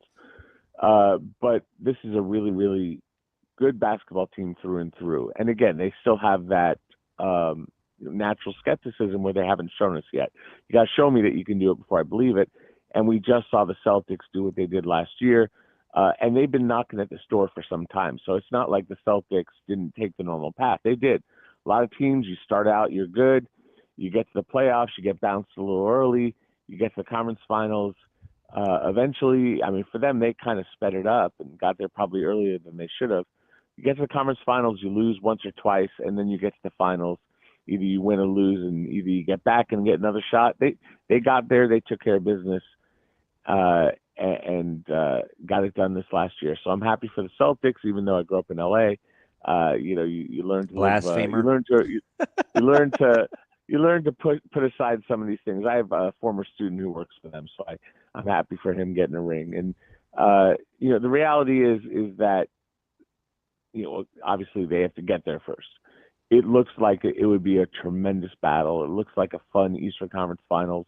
It looks tough, and I know the Pacers and the Knicks are going to do everything they can to upset them, and the Pacers already got a good kick in. So let's not go too hard on it. But if it gets to that, it looks like a fun series, and I'd probably pick, based on our conversation, this is how I felt before our conversation, I'd probably pick the Celtics just based on my own logic. But it's not an easy pick. I mean, both those teams can beat each other in a series. Yeah, I am a diehard Lakers fan. I have been since '79, and I hate everything about the Celtics except for the fact that they're well coached. They've got a pretty good front office. They're good in the draft. They win championships, and they make good in-game adjustments. So outside of that, I hate the Celtics. I hear you. Eric, let me ask you something. We were having this conversation in the sports landscape. We were, debating GOATs, and I said, the NBA is the only sport that's different than Major League Baseball or even hockey, where the consensus is Gretzky. The NBA continues to go back and forth. NFL can land on a couple of receivers or a couple of corners. And it birthed into this conversation about only getting three things as somebody that's got to find predictors of success. You get tape, you get the mental makeup profile, or you get their performance testing. You only get one. If you wanted to find the greatest predictor of success in the NBA, which one would you take? Oh, boy. Success in the NBA, and especially when you start talking about, like, the great level, start looking at, like, the GOAT, you have to be able to win championships, because you could have great players who don't win, and they will always be great players. But when you start comparing the greatest of the great, then you start to do some level of ring count, and you could look at, well, what about Bill Russell, who won in a different era when you only had a couple of rounds of playoffs and whatnot. But there's no way to, like, when I saw LeBron, my wife and I went to UCLA to see LeBron in an exhibition game when he was in high school, and it was cool, and it was great seeing him. In retrospect, it's a great memory. At the time, we're like, I don't know, he's like this big guy beating up on all these high school kids. It's like we couldn't tell, like, does this translate? And there are people who are better scouts than I, who have a more experience than I do in that aspect of it. I think there's a level, not ignoring the criteria, just you have to, of course, basketball, you have to have the height and the athleticism and all that. But there's an element of magic that you have to have, that Steph Curry had, that Kobe has, that LeBron has, that Magic, Kareem, Jordan. I don't know. I'm leaving out someone very obvious. Bird only won 3, and so now you start saying, well, Jordan doubled up, right? So, or Kobe won 5. Start going down.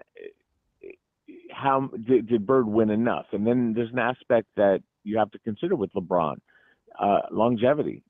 Kareem had it, and really that's it. Like Jordan, he retired a few times. Kobe had good longevity, but he tore his Achilles. The last few years weren't quite Kobe years. Duncan is a guy left out. Duncan had an incredible run. He won titles in 3 different decades. None of the others can say that. So he's another one on that durability. So, but I mean, I think LeBron playing at the highest level, okay, they didn't win a championship this year, haven't won since 2000. He's still putting up incredible numbers, carrying teams. And if you're going against the Lakers, you have to account for LeBron at the highest level and deal with a problem. You know, he's a problem for other teams still at his age, and that's pretty remarkable. So, you know, you're absolutely right in that it's an impossible task because it's subjective to say this is the all-time great in basketball. But I will say that, you know, the most right now, out of current players, it's LeBron, and then Warriors fans are going to say no, it's Steph, and so even that we can't even lock in. So it's a good debate, though. We could argue. I have argued it for hours. By the way, Would you take? It sounds like you take the mental profile, but I don't want to put words in your mouth. No, I ultimately, because so I don't know where does the magic come from the heart, but in your criteria, I would say fine. You know, like you have to have it at a mental level. LeBron and Steph, they're brilliant human beings in this particular way. They're brilliant in many ways, but something's clearly different between Josh Smith or Gerald Green and Steph Curry, right? So, absolutely. You know, I was around Kobe for a long time, and he was bless your heart, rest in peace. Yeah, but he was you know, absolutely brilliant. I've been around Kareem a little bit, and he's maybe the most brilliant person I've ever met. You know what I mean? It's like there's a level. I didn't really get to know Jordan very well, but obviously there's plenty before my time. And you know, Magic in a different way is brilliant. He's not brilliant in the same cerebral way as like a scholar that Kareem is, but like Magic's ability to communicate and connect with people is you know, beyond. It's like he's incredibly gifted, and it's not just what he does. He only played for, these are guys who were brilliant people who played on the court for, you know, relative short amount of time, except LeBron, who's like most of his life. But yeah, you know, the brilliance in Magic, Kareem, different, but it's there. It's just different aspects of brilliance. So yes, I'd probably go mental makeup, but it doesn't matter if you don't have physical gifts. I'm 5'7". I might be pretty smart. I might not be. You know, it's debatable. We can super argue it, gritty, man. But I'm 5'7". Yeah. It was never going to happen for me. You know what I'm saying? Eric, so I was asking this question earlier since we were, you know, talking about, you know, Curry and some of these other guys.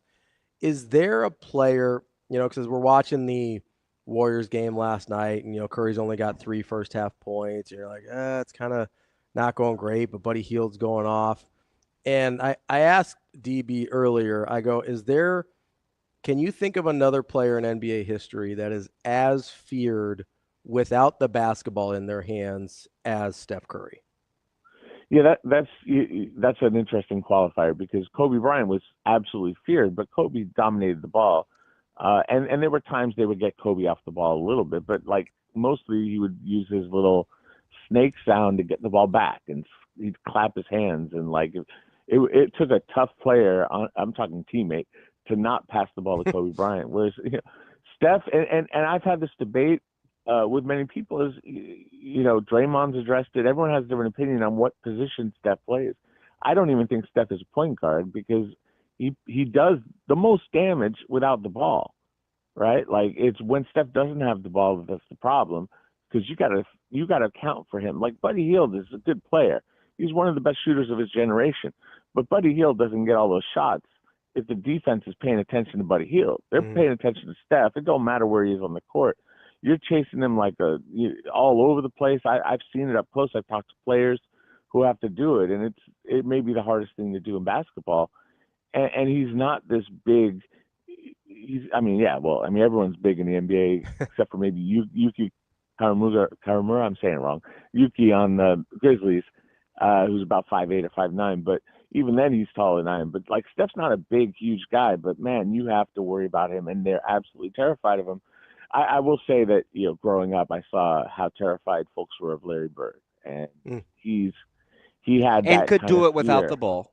Exactly, and he because he wasn't the point guard, he was the recipient of a lot of pain, or generator of a lot of pain, especially growing up. I learned basketball watching, you know, listening to my dad scream at the TV, basically Celtics Lakers in LA, and it was because Bird was such a bad effer, if you pardon me.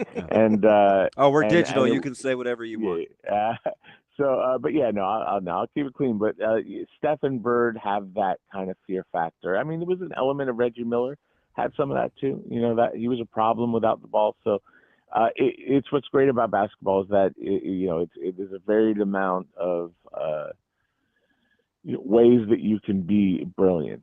And we talk about the GOATs and why it's so hard to name the one. It's because the game is so. We didn't even mention Shaq when talking about the GOATs. So Shaq would be the guy that I first mentioned that was feared without needing the ball. Yeah, I mean, you had to build your team with a bunch of 7-foot guys who couldn't even tie their shoes. A lot of Chris Dudley's made a paycheck because of Shaq. And their job was to go out there and foul Shaq, and Shaq couldn't hit his free throws, so that was just part of the strategy. And then people get upset when Kobe got to the line a zillion times, but it's like, no, you got into the bonus 30 seconds into the quarter because you kept fouling Shaq, and then Kobe just started driving every time he touched the ball. Shaq didn't need the ball to even hurt you, right? He just got fouled and then let Kobe do it. I mean, and obviously matchups mattered. Sometimes that wasn't the matchup, but a lot of matchups were just that. Shaq was just like, they're going to beat me up, and Kobe's going to do his thing. And yeah, I mean, I'm friends with Malik Rose, who was on the Spurs, and he's about 5'6", 5'7", even though he played a big position. And his job was to guard Shaq. He had a big body, and he'd just get low and use his center of gravity, and did a pretty decent job against him, considering the height disadvantage. But man, that was, it was like fearing for your life, just trying to deal with the guy. And it was fun to watch. Shaq was as powerful a human being I think I've ever seen, and I've been watching this game since I was a kid. So, yeah. Of the oft maligned stat sheet stuffers, I'm going to keep Lillard out of the discussion because he hasn't held in with never as much contentiousness as these other two. Who needs a championship more to be viewed differently historically? Russell Westbrook or James Harden?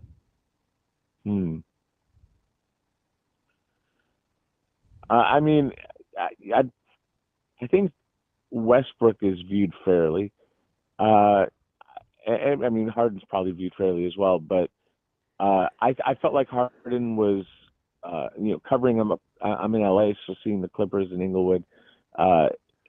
Tenants in common. That's what I like to call the clip joint. Tenants in common.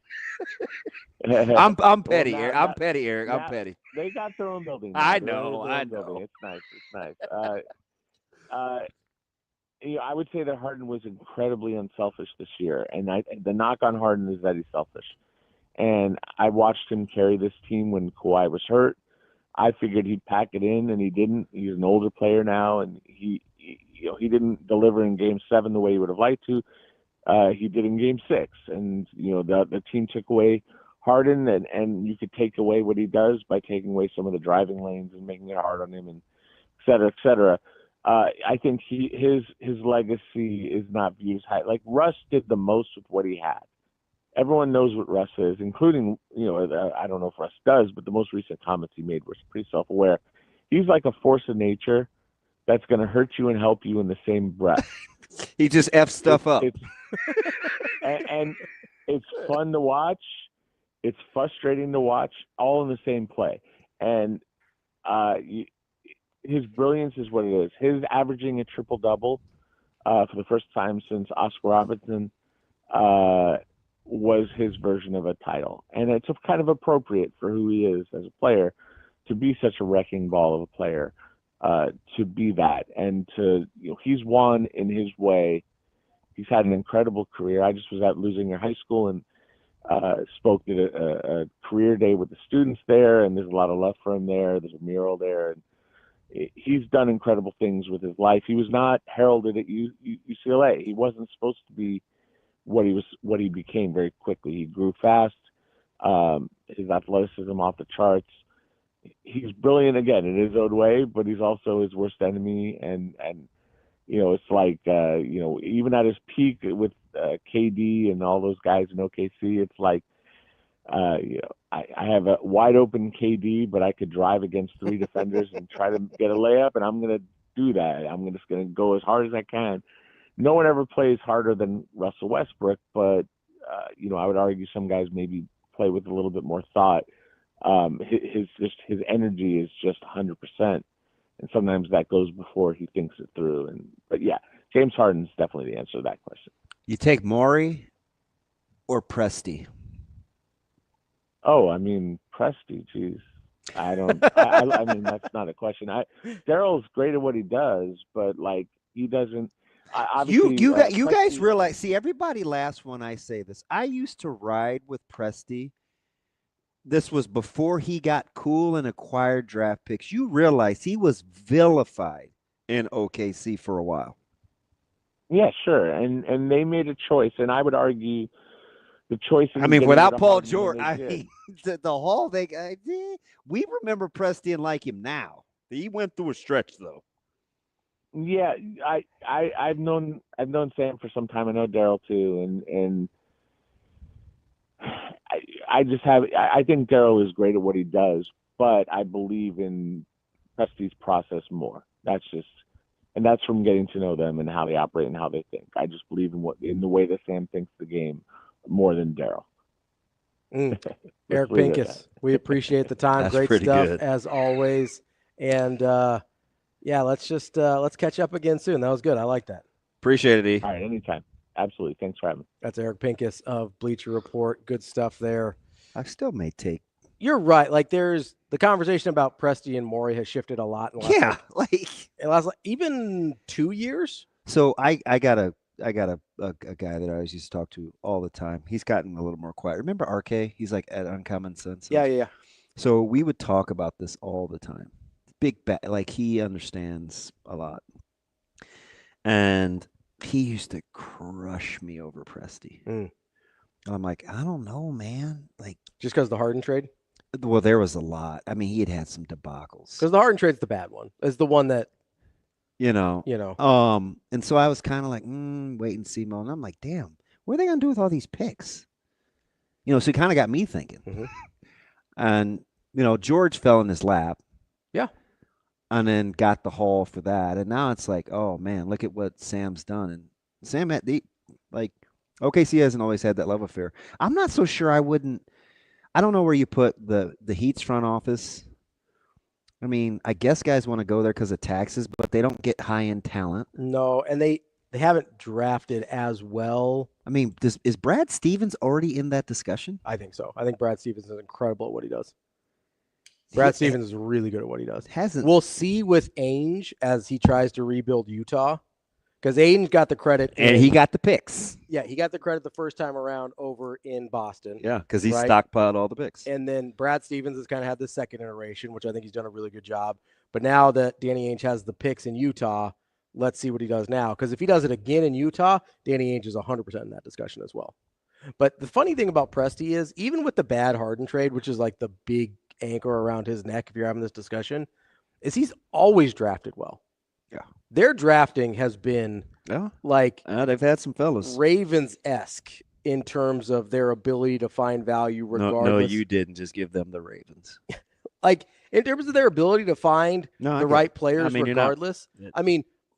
I can eat the Ravens being the really just incredible at this. Yeah. Right? Like you can look at let's not anybody fool you at the time that James Harden was the consensus number 3 pick in that draft, because he wasn't. Let's not anybody fool you that Russell Westbrook was the consensus where he went in that draft, because he wasn't. You're talking about Serge Ibaka. You go now, you've got, and I know Durant fell in their lap because of the way that Portland decided to draft, but you look at guys. Portland would actually be the antithesis. Exactly. You look at guys like Lou Dort, where they found for nothing. And they locked him up early, and people thought he was overpaid. Now he's a bargain. Jalen Williams. You even, I know people don't love Giddey, but he was good enough. They were able to trade him for Caruso, which is a really good piece. They've drafted really, really well the entire time he's been there. Yeah. I didn't even get a chance to get into the Pacers, but that's enough NBA for today. Yeah, we'll get back around to it when the next round is. We got to get to Sharon Moore. Okay, to Sharon Moore. Nebraska just landed a commit in Jace Reynolds from Elkhorn North. Finally starting to add to that 2026 class. They're making me a little nervous, with those numbers. I think they're okay. They're going to be fine. They're but so young. I'm a nervous Nelly, so I need like a dozen guys. Just give me like a dozen guys in class. I'll be happy. Yeah, the Jace is very, very interesting. Yeah? Yeah. We can talk about that. Yeah. Spend a little time on that tomorrow. A little Jace Reynolds talk. I'll tell you what, they made some good hires over there. At Nebraska or Elkhorn North? Elkhorn North. Yeah, they do a pretty good job. Not bad. They got sweet gear, too. The sweet gear? Dude, the Carolina blue trim. Yeah, you love Carolina blue. I like Carolina blue, too. It's in fuego. Give me some of those, you know what kills me? Like a powder blue baseball uniform. Mess around with a powder blue baseball uniform. I like. Yeah. And fortunately, it's teams that I don't like outside of Carolina that tend to rock it. That tend to rock it. Well, don't worry. You're Creighton Blue Jays. They rock it all the time now. Yeah. Get to that tournament. Just get to the tournament, fellas, and win this thing. We'll have to talk a little Creighton at some point too, as Mac dropped a little roster knowledge last week as well. Man, that's DB. I'm Ravi Lulla. It's Hurrdat Sports Live. We'll be back tomorrow. See you. Have a good day. Love you.